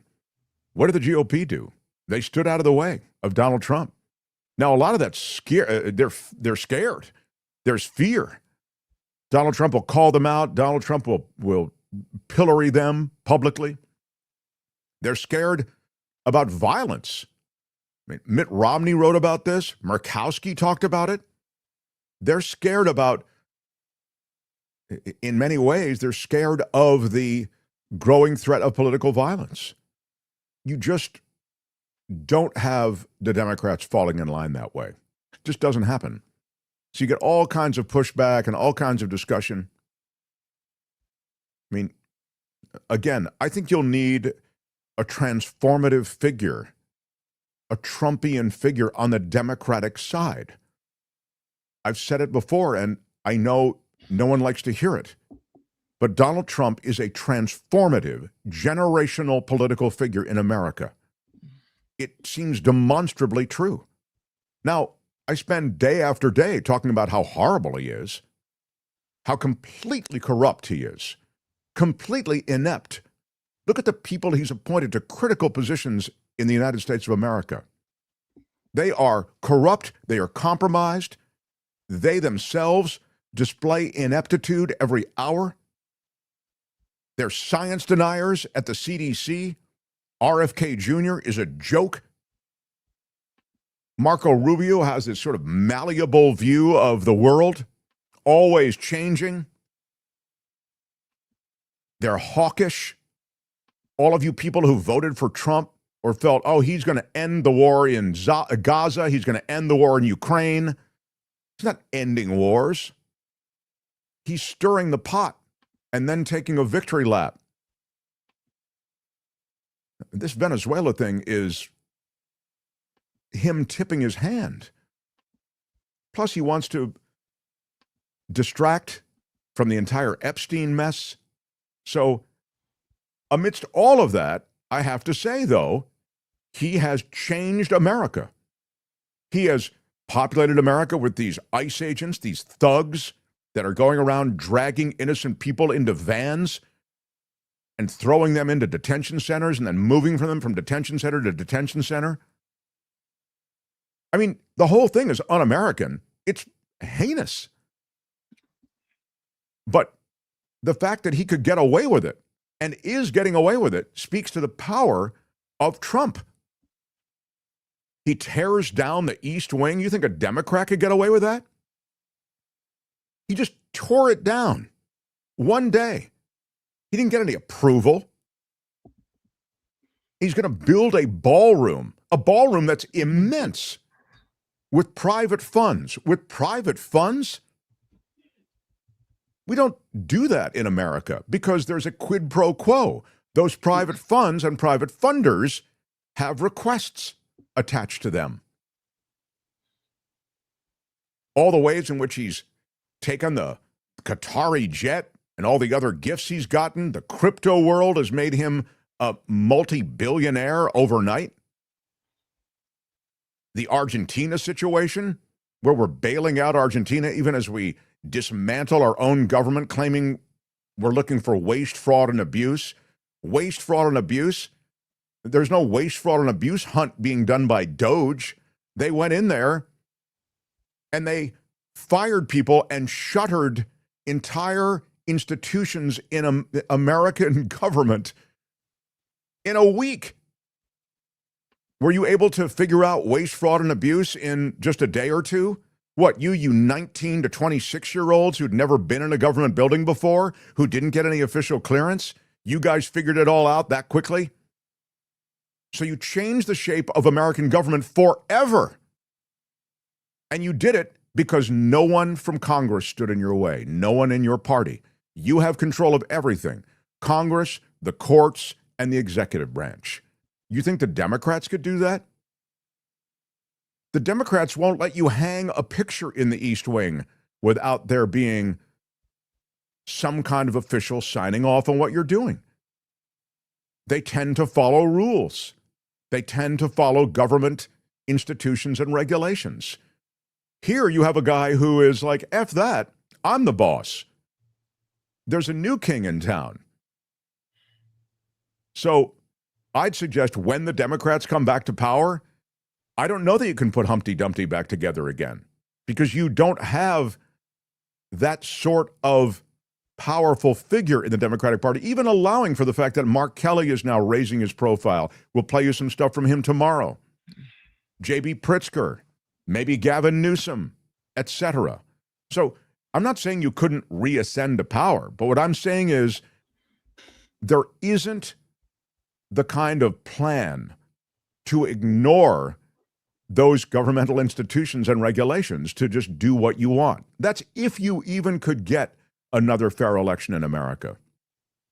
Sorry, it's a bleak kind of appraisal, but here's the good news. It could be wrong. I mean, it's possible Democrats sweep the midterms. There is a real election.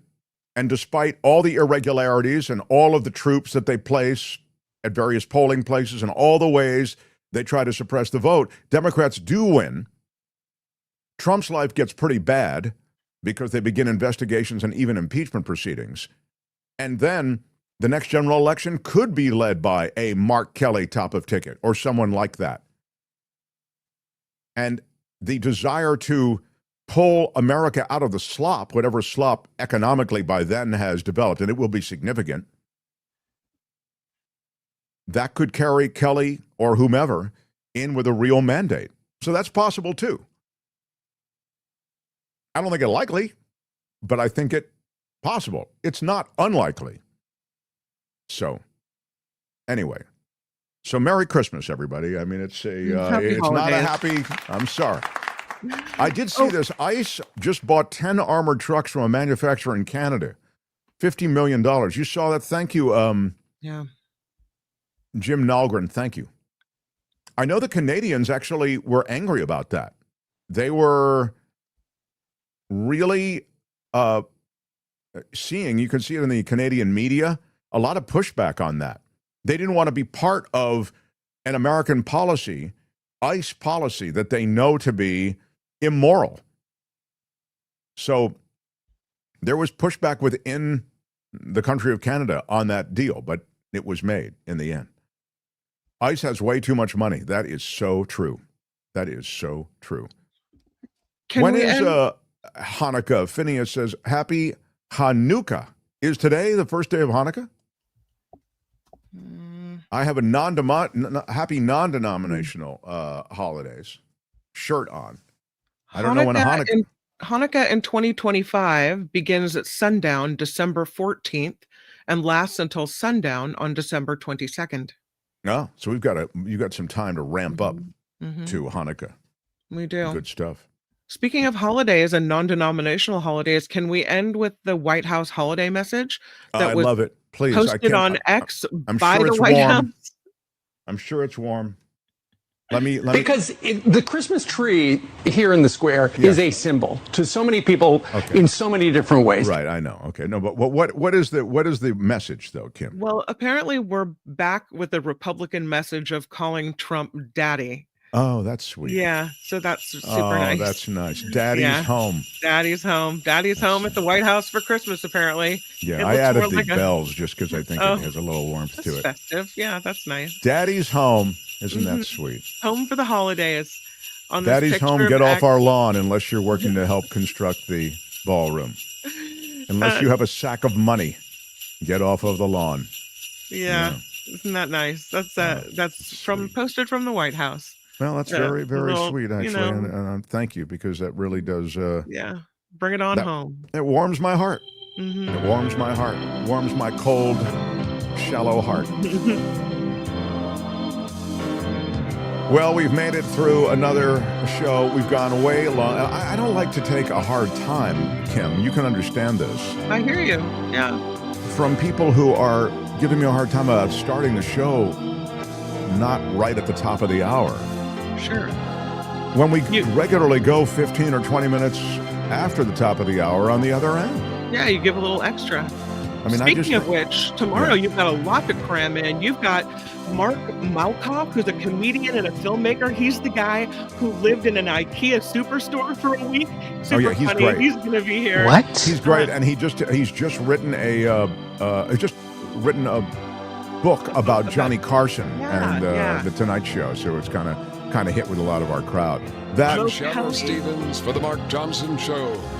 Bye-bye. And what else tomorrow? Mo Kelly, Michael Shore, Culture Blaster, Michael Snyder, Friday Fabulous Florida. It's all there. Thank you. Out of time. Bye-bye.